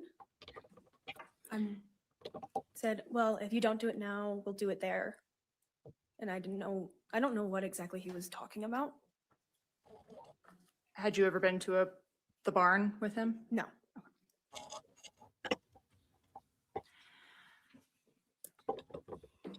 Did you have a butterfly knife with you that night? Not that night, no. Okay, what do you mean by that? I had one at one point, but I lost it When did you lose it? about a week prior. Let's talk about the sword for a moment, okay? What do you recall about the sword? It was extremely sharp. And it was a beautiful sword. If you look at it in the view of art, that's how I like to view it. Beautiful. You are giving Patricia from Split. During the night, as you and Isaac are messaging, where was the sword? It was on the floor next to the door, just to the right of the door. So I guess I should ask you this. When you came in from being at the park, you stated that you had some armor and the sword with you, right? Yes. Okay. So what did you do with the sword when you They called walked into the garage after being at the park?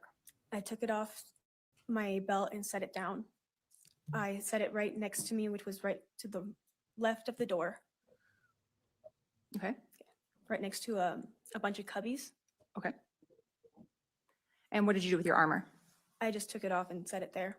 Do you recall what you were wearing other than the armor?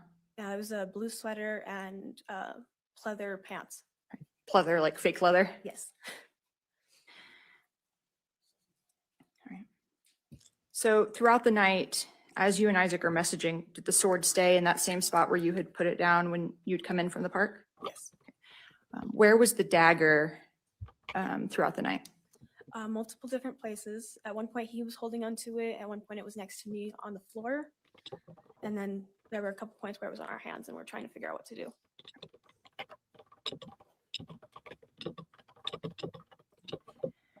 How much sleep did you get that night? None. Why? At the time when I fell asleep angry, Isaac always told me that I was grumpy. He didn't like how I would act, so I wouldn't I'd be sleep when I more was scared angry. if she forgot it. How And I you was awake for this a shit? very long time. This is great. I want to go now to the mid-morning hours, okay? Did you and Isaac make a plan referred to as Operation Fake Kickout? Yeah. Okay. Can you tell us about that? I was pretending to kick Isaac out so I could get Grace to leave because I was trying to back out. Okay. Like, And do you recall the final messages Isaac sent to you before everything happened? not completely, but I do remember him saying that she had admitted to doing something to him. What did you take him saying she admitted to doing something? What did you think that was referring to? That was referring to the rape. That's what I thought it was meaning. How'd that make you feel to hear Isaac or to see Isaac message that Grace had admitted it to him? I was hurt. I was angry. I had so many mixed emotions. It's like to the point I actually cried a little bit. Once Isaac sent you that message or those final messages, what happened next? We were getting up and like trying to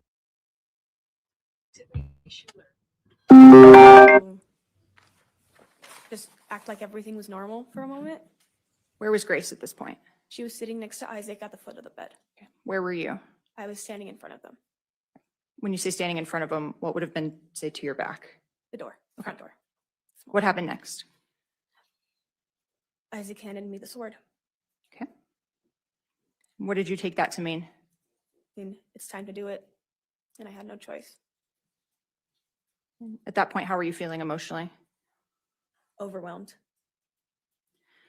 What happened next? He told me he would hurt my mom if I didn't do it. Because I was standing there like, what the fuck are you trying to make me do? Then what happened? Then Grace started laughing at me like it was some big joke. How'd that make you feel? It brought all of my anger out in one spot.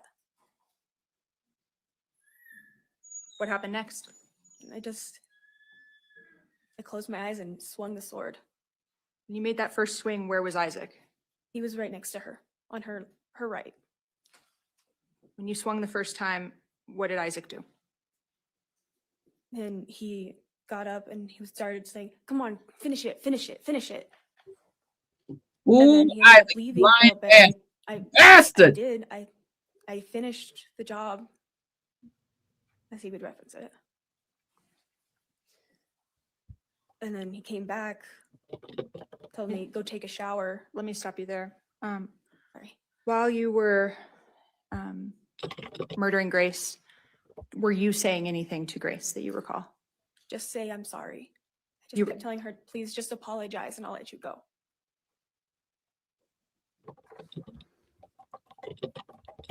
Where on the bed or in the room did Grace die? She was on the bed. You stated that Isaac then came back. Yes. Where were you in the garage when Isaac came back? I was standing next to the door. And where was the sword? It was on the bed at the time. What, if anything, did Isaac say when he came back? He told me to go take a shower. Did you? Yes. How long do you think? Probably you in there spent making sure the taking a mom was shower? distracted. About 15 minutes. When you came back, or after you left the shower, what did you do? I got dressed, grabbed a couple towels, and started heading towards the garage. Isaac had told me that he was going to clean it up. What was your plan for once you got to the garage? I was just going to give him a hand. When you got to the garage, what did you observe? I saw her body on the floor, the sword on the table, and I freaked out. What did you do? I locked the door, ran back into the house and the main house, and realized what had just happened. When you were exiting the garage and headed into the main house, did you see anyone? I heard the cops. Was Isaac present at any point from when you Or well, let me ask this. When was the last time you saw Isaac? when he came to tell me to take a shower. When you went back to the garage, where was Got in the Grace? shower? She was on the floor. Is that where you had left her? She was on the bed when I left.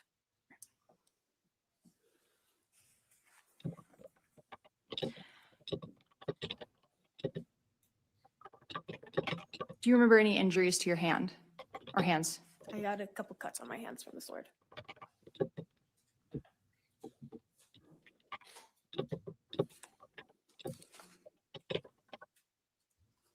That dirty motherfucker. Ooh, she looked like Sid from Toy Story.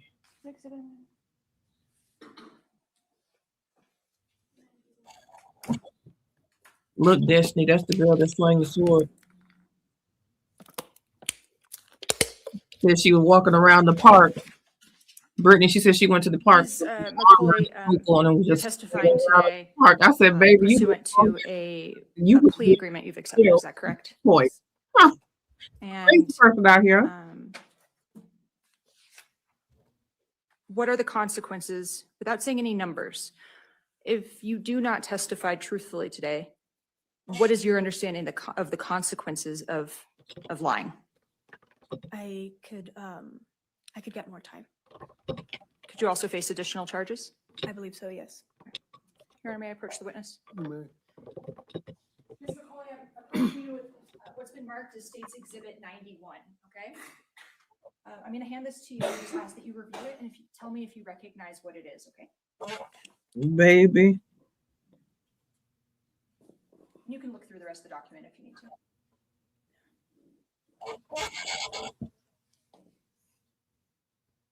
Yeah, I recognize this. Ooh. And I'll just have you look through all of it really quickly.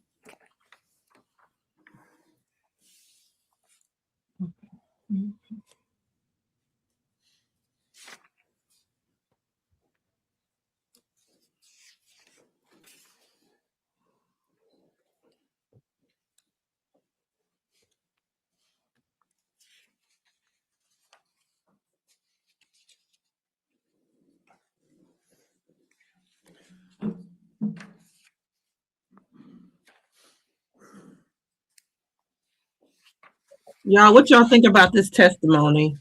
1, if you think it's true. 2, if you think she lying.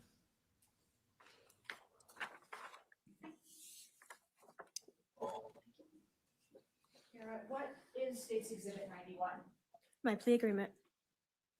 Your plea agreement? Yes. There go all the one. I don't think she's lying about this. Is this the plea agreement that you signed and accepted and was filed into court last January? Yes.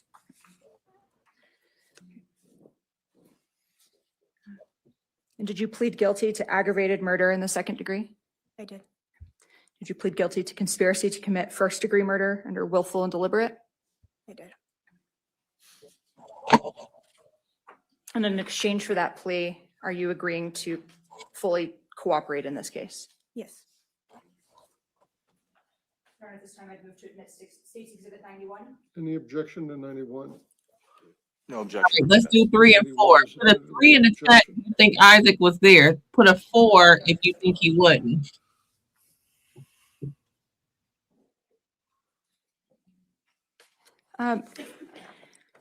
Kiara, you stated today that the injuries to your hands were from the sword. Is that correct? Yes. Do you recall doing a police interview with now Sergeant, but Detective Javier Vigil back on the day of the murder? A little bit, yes. How were you feeling during that interview with then Detective Vigil? I had a lot of adrenaline at the time. I was freaking out a lot, so I was having a hard time communicating clearly. Like, I was saying crazy shit because I was also kind of excited to talk to someone who wasn't Isaac. Okay. Do you recall what you told Sergeant Vigil as it relates to how you'd gotten the injuries on your hands? I don't remember exactly what I said. Did you tell Sergeant Vigil that it happened from dropping a knife a day prior? I don't think so.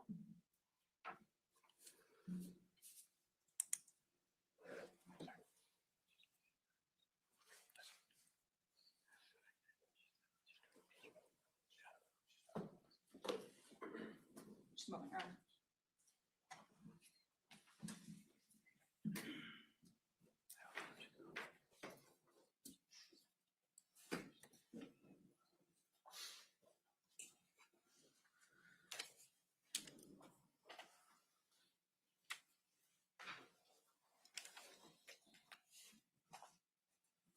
Kiara, were you fully honest with Detective Vigil during your police interview? No, What do you mean by that? I lied about what I thought happened. So I said I don't remember, but I remembered a lot more than I wanted to. Why'd you lie? I was scared.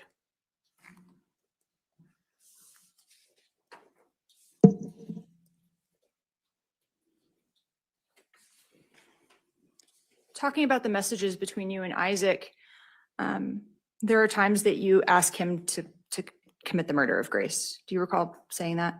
I remember telling him to do something, anything, whether it was kill her or get her the fuck out. Sorry. I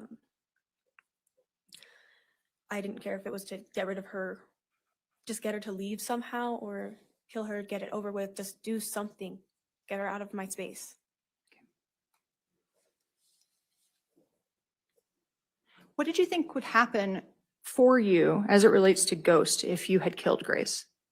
I would have ranked up and been officially a part of it. And Can we approach him? I would.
Ask that, Kiara. What did you think would happen as it relates to you and Ghost if and when you murdered Grace? I believed I would rank up in Ghost and that I would get paid as well. Is there an amount of money that you thought you would get paid? He didn't tell me the exact amount.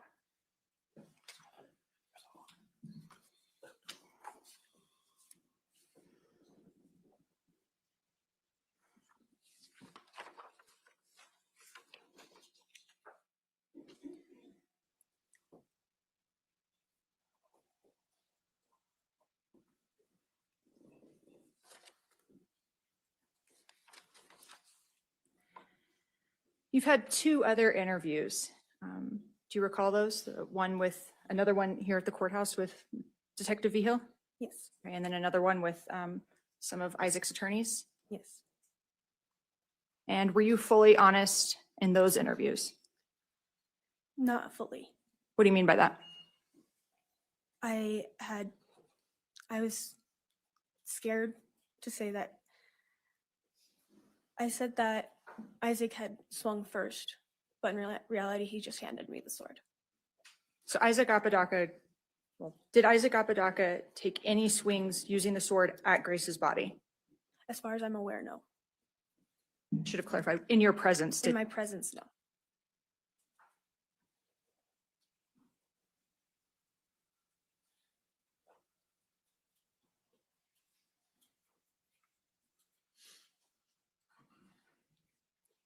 moment, Your Honor. Yes.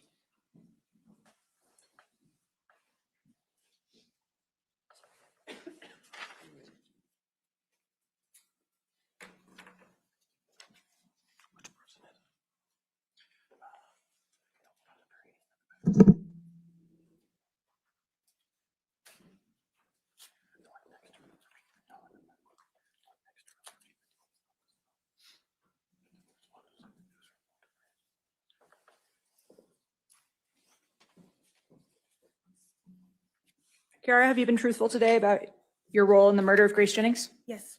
Pass the witness. Here he go. Pass the witness. Cross-examination, counsel. Yes. Sure.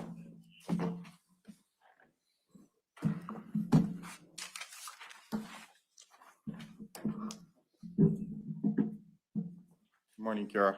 Good morning. How are you? I'm okay. Good. Okay. Kiara, you did multiple interviews in this case, as you discussed with Ms. Haley, the prosecutor, correct? Yes. Okay. And one was initially with Detective Javier Vigil on October 29, 2022, correct? Yes. The date of the incident? You had no attorney present then, correct? Correct. And you were charged with murder after that interview?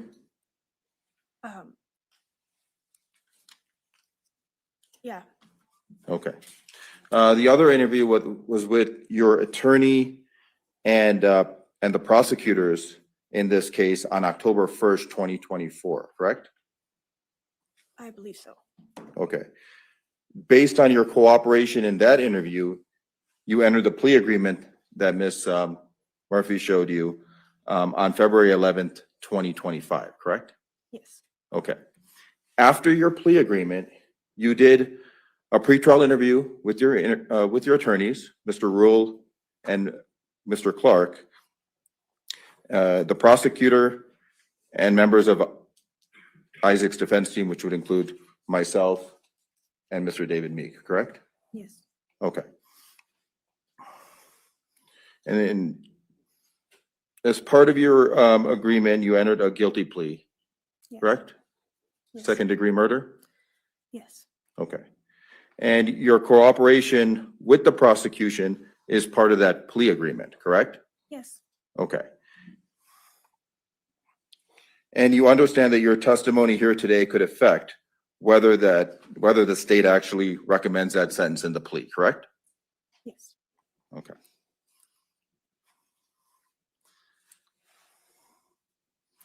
Now, you have every reason to minimize your own responsibility here today, correct? Yes. Okay. And you have every reason to maximize Isaac's responsibility, correct? I understand that. Yes or no? Yes. The more blame you place on Isaac, the better it is for you, correct? Kiara? Objection, Your Honor. Come on up.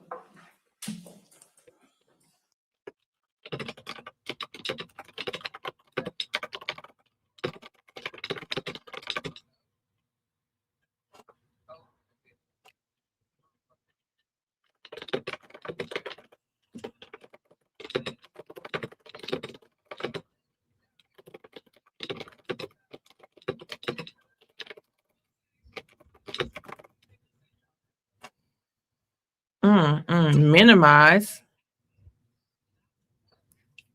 Because I don't think that was minimizing. If anything, she minimized his part.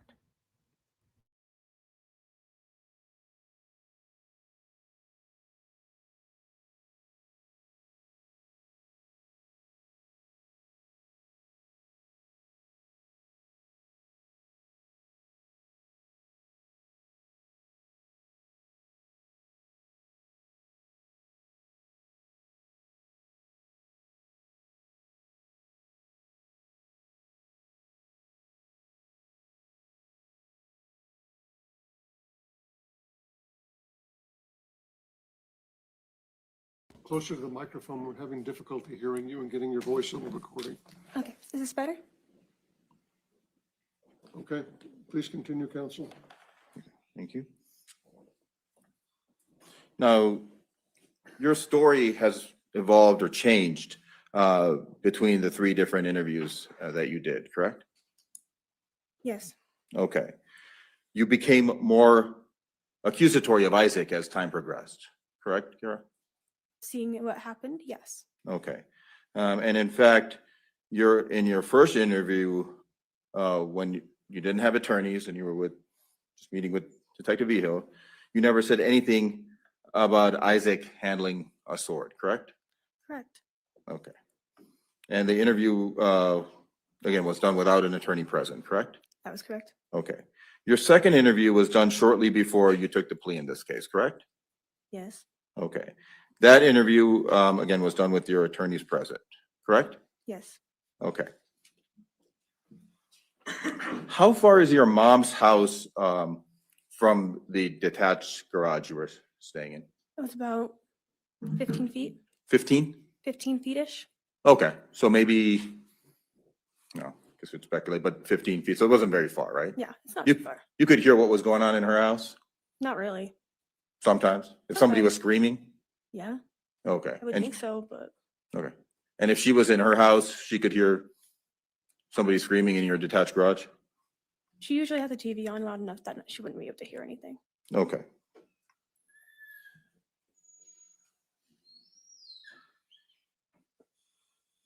Now, you have stated that, now, yeah, you stated that you had strong feelings for Grace, correct? Yes. Okay. And you don't believe that Grace ever showed any real feelings back towards you? When we were younger, she had feelings back for me, but as we grew, I don't think she had any feelings anymore. Okay. And that was a source of discomfort for you? A bit. That bothered you? Okay. And Grace was cheating on you a lot? Oh, yeah. Okay. Now, another issue in, how much were you drinking that day? I had a pint. I'm not sure exactly how much I drank. Okay. It was within that. Were you drinking a little? Were you drinking a lot? I Drinking a wasn't few? drinking all that much. It was just a lack of sleep that was like not helping. Okay. Would you have drank a whole bottle and a half of Jack? Jack Daniels? Tennessee whiskey? I honestly don't remember. Okay. Would you have said that at some point? I think I did. Did you in fact say that in the interview you had with prosecutors, your attorneys, Mr. Clark and Mr. Rule, right before you took the plea agreement? I don't remember. Okay. But that is something you could have said. Possibly. Okay. Now, in your initial interview with Detective Vijo, you had stated that you only had a few sips of alcohol, correct? I don't remember, honestly. Would it help if I refreshed your memory? Yes, please. Okay.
May I approach the Yes, witness to refresh, Your Honor? yes.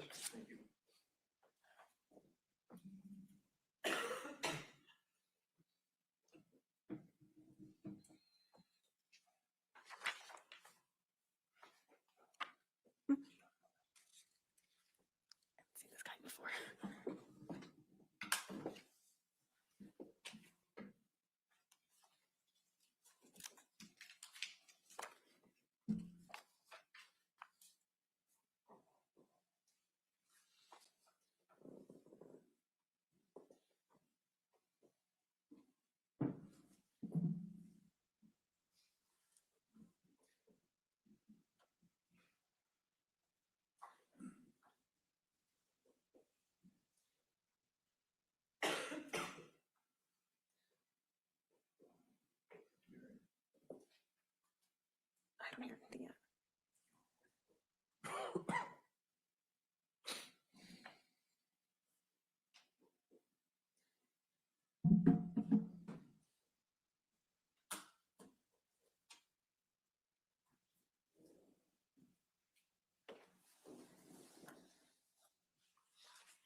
Does that refresh your memory, Ms. McCulley? Yes. Okay. And you stated in that interview that, or that you had a couple of sips? Yes. Okay. And so safe to say that your story then changed and you said you had a bottle and a half of Jack Daniels that day, correct? Yes. Okay.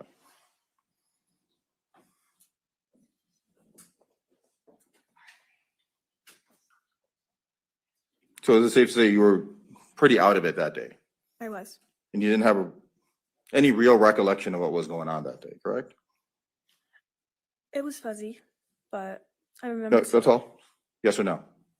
You didn't have any, don't have any real recollection of what happened that day, yes or no? No, I remember a lot. You remember a lot after drinking a bottle and a half of Jack Daniels? Yes. Stated that you stooped over Grace with a sword and asked her to apologize? Yes. Okay. She wouldn't and you kept stabbing her? Yes. Okay.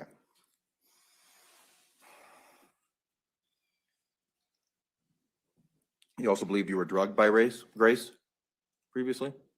Before the incident, yes. Okay.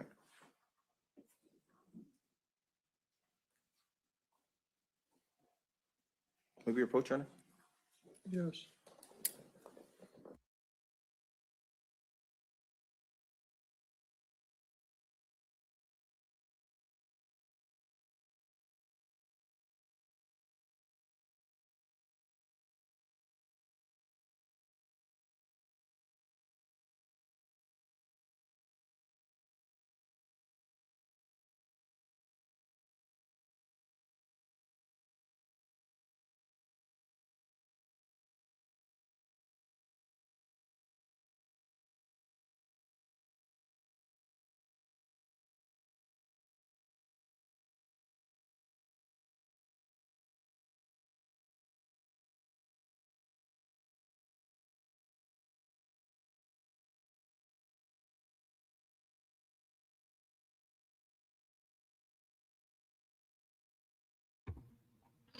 Sir, you need to be sticking to what would help you at this time. And the only thing that's going to help at this time is there's no physical evidence of him having been in that garage when this happened that y'all found. So stick with that and try to maybe call her a liar off of that. But I don't think you're going to be able to call her a liar based off of anything else. And the fact that she did that, it sounds like he went in there to distract her mother, to make sure you couldn't hear it from in there, and then came back and was done, and it was like, okay, go take a shower. And his scary ass, knowing that he ain't part of no secret society, he ain't took nobody out, ain't got no 40 bodies, and up here talking about he got to submit reports because they want them based off of society that he created. Don't make no dang on sense. His ass was sitting up here living in a fantasy land. Her crazy ass actually went through with it, and his scary ass took off running. The best thing you can do right now is just simply call her a lie and say, well, why is there no physical evidence of him? Why didn't he have no blood on his clothes? Did he change his clothes? Oh, he didn't? Okay, then you might be lying. But I don't think you can actually poke holes in her story from anywhere else unless you do it that way. But the shit you're doing right now ain't nothing but annoying, sir. It ain't nothing but annoying. Because whether she was drunk or not, hell, hard rugs is the only thing to make you swing a sword and walk around with armor on, and she didn't have none of that in her. So a couple sips, I guarantee, wasn't gonna do nothing to her. She already said she was drinking, whether it was a couple sips of the pint or the whole pint. She already said she was drinking while they were smoking. Move on.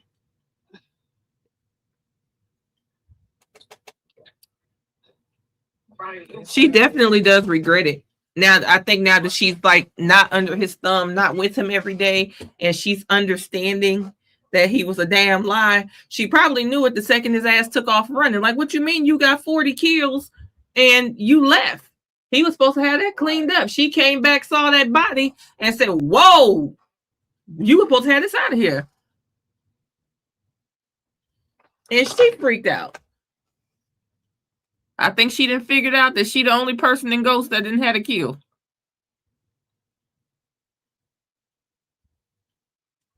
He was all talk. Come on, Jay.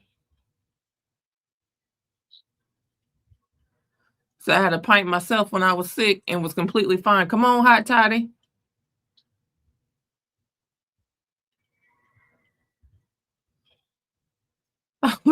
Commentary. Thank you, Nikki. I don't get it. I don't get it. I don't think this girl is lying.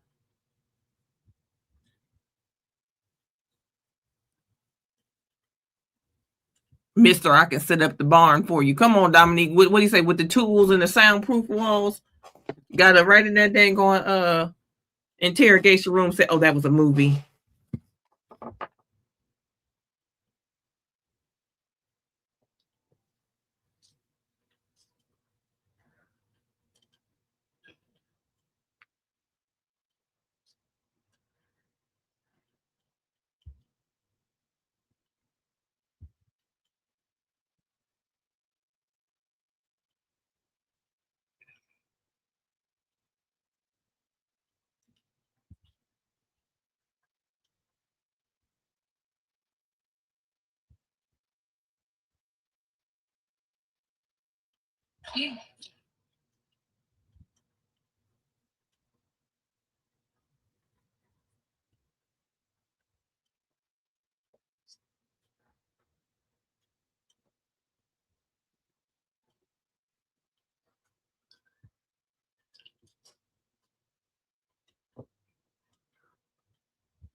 Now it make me wonder if the parents are siblings because everybody's slow.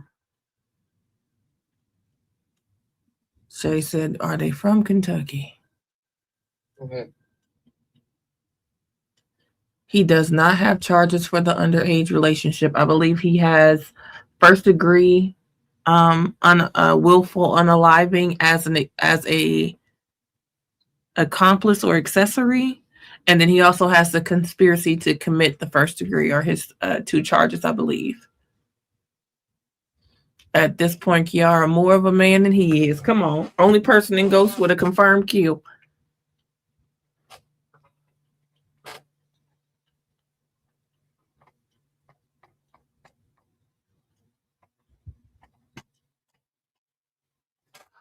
No, it didn't. Continue.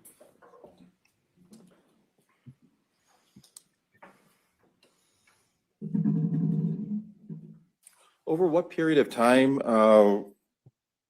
did you drink the bottle and a half of Jack that day? Oh my God. I'm not sure, honestly. Okay. Do you remember roughly how much you weighed back then? It was about 160 at the time. Okay.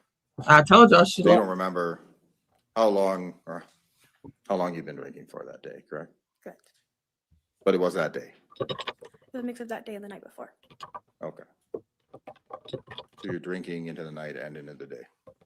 Yes. Okay.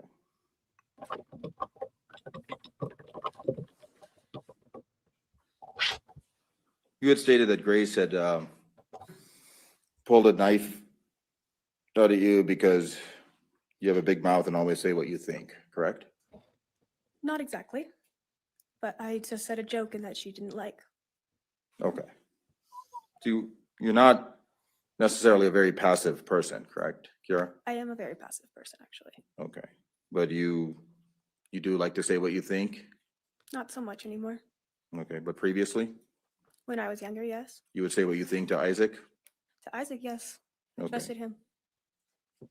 You also stated that Grace always had a knife with her, correct? Yes. Okay. Now, in your pretrial interview, you had stated that Isaac handed you the sword and started swinging at Kiara, correct?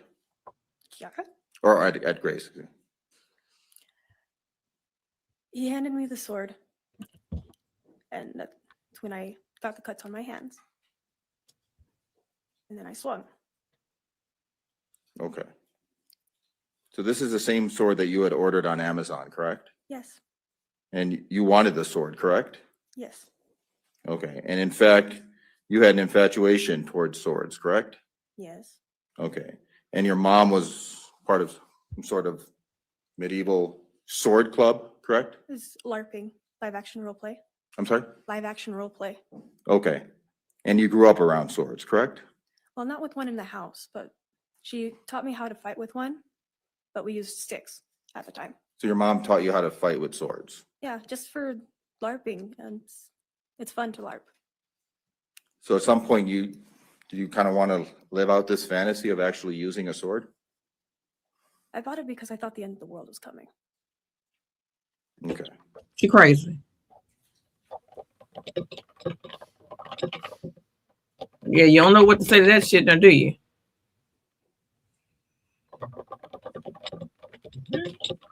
You stated in the pretrial interview that Isaac had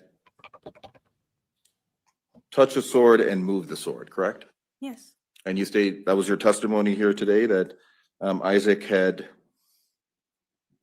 or your testimony here today is that Isaac handed you the sword, correct? Yes, he handed me the sword. Okay. Now, in the interview prior to taking the plea agreement with your attorneys and the state, you had stated something completely different, correct? I don't remember. Okay. You would have stated that Isaac had swung at Kiara, correct? Used the wrong name again. I'm but sorry? yes, you used my name. Or instead of- Grace, excuse me. Yes. I don't like it good. You said that Isaac had swung at Grace, correct? Yes. Okay. And in the police interview, you didn't say that Isaac handled the sword at all, correct? I don't recall.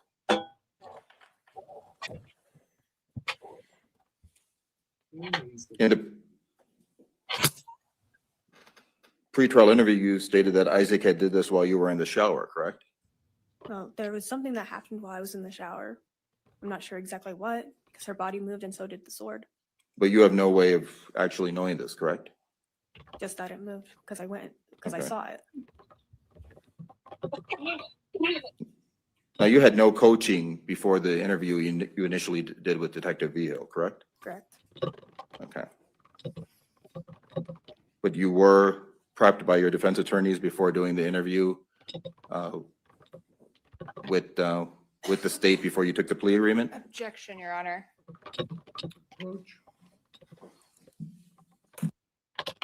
Here we go.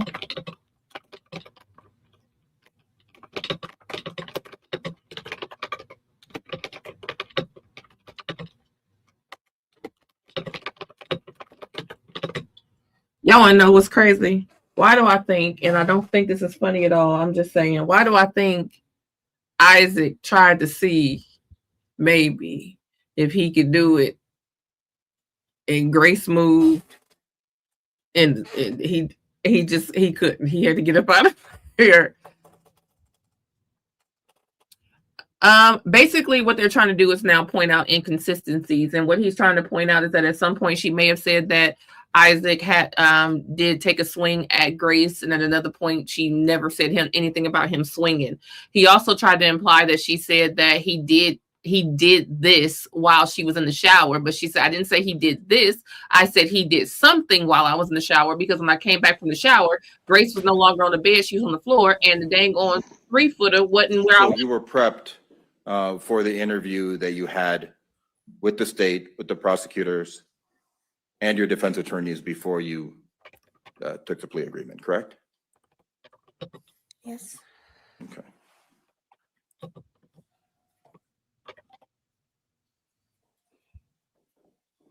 Who ain't gonna prep their client? You prepped your client. I'm sure you. So what exactly did you want Grace to say sorry for when you were over her? For the rape that I believed happened at the time. Okay. This that we don't know if this rape happened is crazy. Now, you didn't have to stay with Isaac Apodaca to have a place to stay, correct? No. Okay. You in fact stayed in your mom's detached garage, correct? Yes. Okay. But Isaac needed a place to stay when he was staying with you, correct? Yes. And in fact, you would kick him out frequently, correct? No.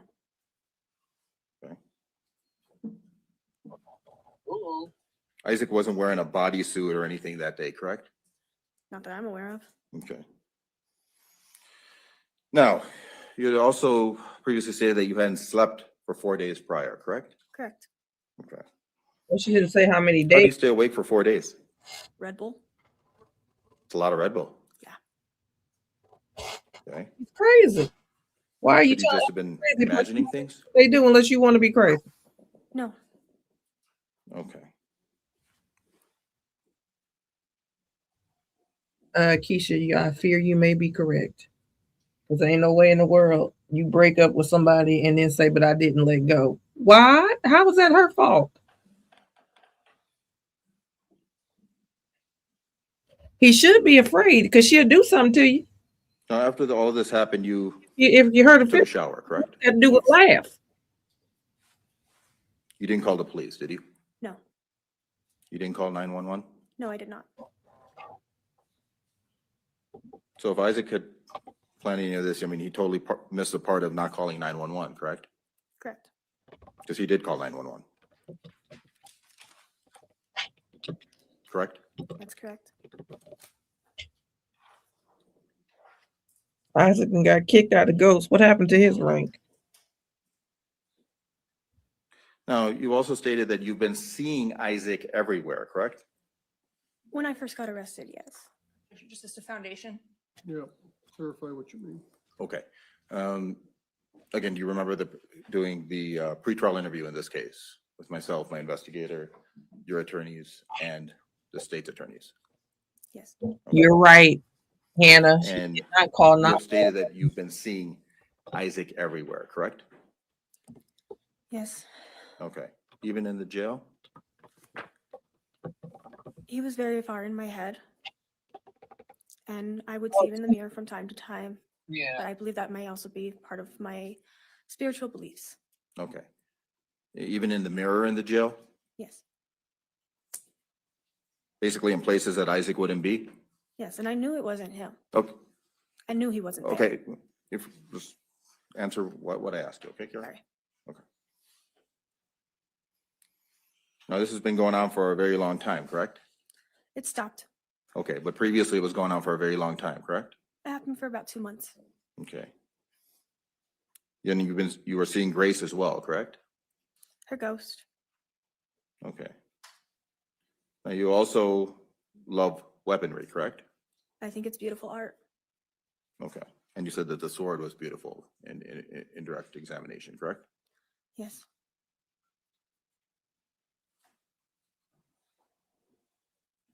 And you brought the sword with you, correct, that day? Can you clarify? You brought the sword with you to the detached garage when Grace was there? Yes. Okay. And you didn't want Grace in your house, correct? Correct. So anything Isaac could have done could have been a figment of your imagination, correct? No. Your Honor, calls for speculation. Sustained.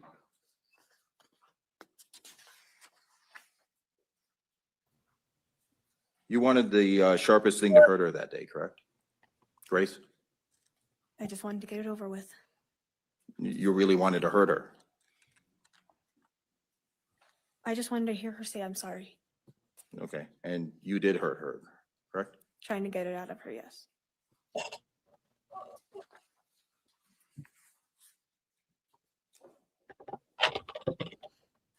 And you had wanted to kill Grace in the tunnel initially and leave the body there so it wouldn't be discovered as quickly, correct? Yes, that was the idea. Now, you have previously catfished Grace, correct? Yes. Can you explain to the jury what catfishing means? Just created a false account to message her and, in my case, annoy the crap out of her. Okay. And how did you do this to Grace? I created a fake account with a fake name, fake picture, and tried to get under her skin. So you were trying to coerce her? I was trying to annoy her, No. bug her, upset her. You were being vindictive? Yeah. You've also, back to the stuff about the, what you've been seeing or observing or feeling in the jail, you would feel you say that you would feel Isaac's energy in the jail, correct? I don't see how that counts. Can you explain what you mean? That's my question, Kiara. So all I'm asking you is, you have stated that you would feel Isaac's energy in the jail, correct? Well, he was there in the jail as well. So yes. Maybe your approach, Shannon?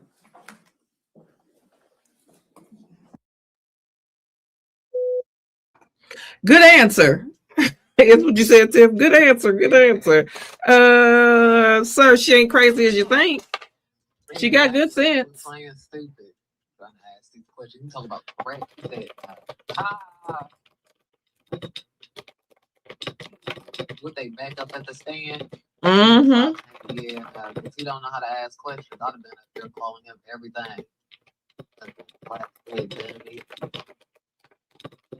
how you got hired. He's going to jail.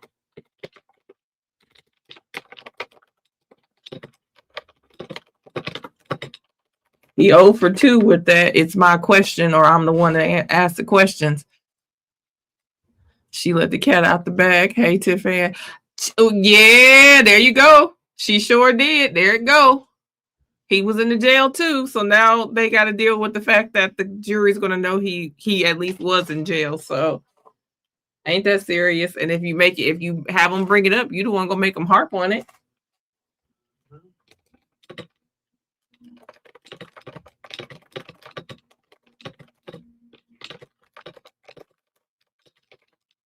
Who hired you defense attorneys? His parents? I know they want to get money back. Now, why the fuck would they sell clothes and We live, Destiny, before you start ranting. I'm telling you, they gonna know it was you. whatever? Your nephew. You said my nephew? Mm-hmm. What do you do? His significant other just said they were selling clothes. What clothes? Facebook Market. The baby, take those clothes. How you selling clothes and you got a baby due now? That's what I'm saying. Because it's a Ain't none of girl. your friends' business. Ain't none of your friends' business. No business. Leave it alone. But I'm saying it's a girl who cares. You trying to harp on it too much. Just let it be what it's gonna be. It's gonna be all right. Yeah, Tiffany, it's gonna be what it's gonna be. Let it be. What you say? Oh, let it be. Let it be. Yeah, y'all got you can't ask questions. You know the answer. The baby, my nephew, is gonna be a big brother any day now. I think she do August 20th, 21st. Mm-hmm.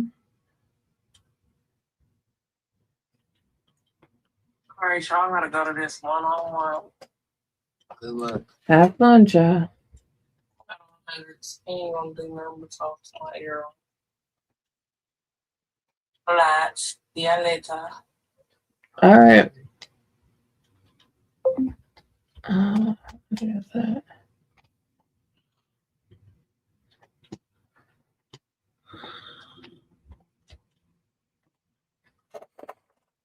Oh, I don't want to work. They said Tiffany got a baby due. Congrats, Tiff. Where can I send the gifts? Tiffany ain't got no uterus. Hell no. Y'all got the wrong person. Wrong person. Oh, no. My one will be 20. No, we do not go backwards. My uterus been gone since 2019. That will not be a mistake ever made in my life. Oh, no, buddy. If I got a baby in here, honey, somebody's getting sued, starting with that surgeon, honey. Come on. You left something that wasn't supposed to be left. And you ain't have to worry about that because one thing I know how to find is a chop shop, honey. I will drive others and I will drive myself. She said, I just wanted to hear her cuss. Oh, shit. Who said that? Y'all play too much. It's ain't funny. Hell no. Oh, God. I would be That's in the hilarious. house, honey. Call me Patricia and them because you don't know who you going to get. You tell me I got a baby in here. Yeah, right. Might as well lock me up because I refuse to take care of myself from here on out. I'm not doing anything.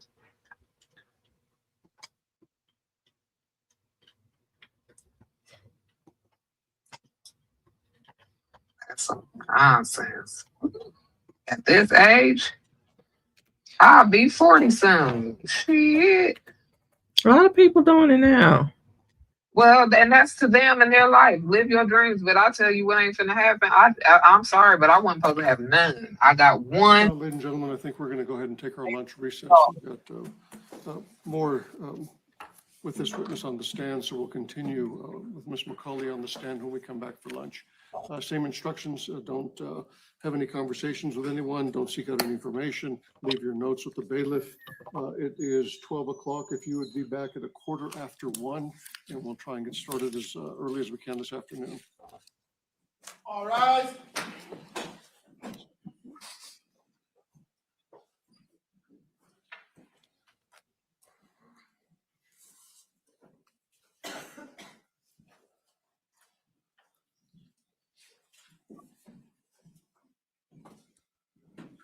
Yeah, I want to see if they say something about her saying he was in jail once the jury leaves.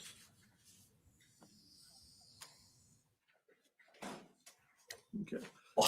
Ms. McCauley, you may step down. You'll be back on the stand when we come back after lunch hour. Hello, welcome. We already go to lunch though, but welcome. Okay. So we'll take her out and down first. You may be seated in the courtroom, ladies and Gotta gentlemen. take her out and down. Got to take him around. Are you looking at him? Because I'll take that stare as a threat. Your crazy ass.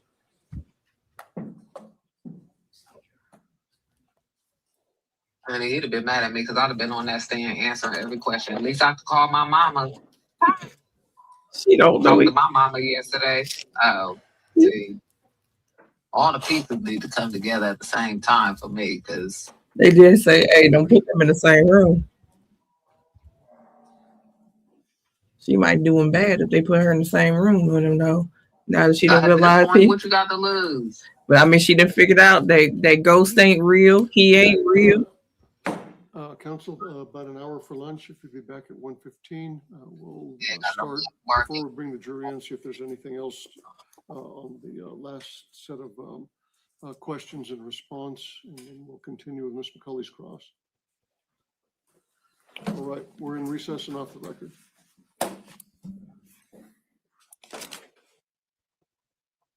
Oh, they didn't say anything.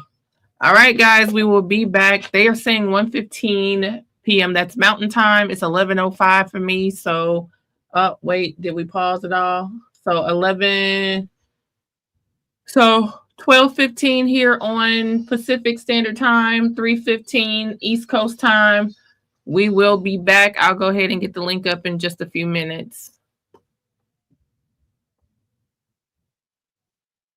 Yeah, I don't know if those assaults were real or if he told her she was assaulted, you know?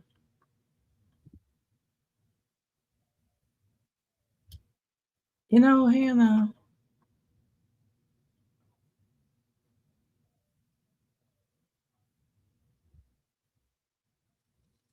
Oh, Texas Buckeye. Talk about when you said Tiff was having a baby. I thought a grandbaby. Oh, you must really want to cuss. Oh, hell no. No, not for me. It could claim me in about 5 years. Until then, what's up, cousin? Not cussing. Yeah, no, hell no. Hell no. Man, see, y'all gonna make me have to call my son. Y'all playing. No, thank you. All right, y'all. We'll be back at 12:15 Pacific, 3:15 Eastern. I'll see y'all in a minute. The hell?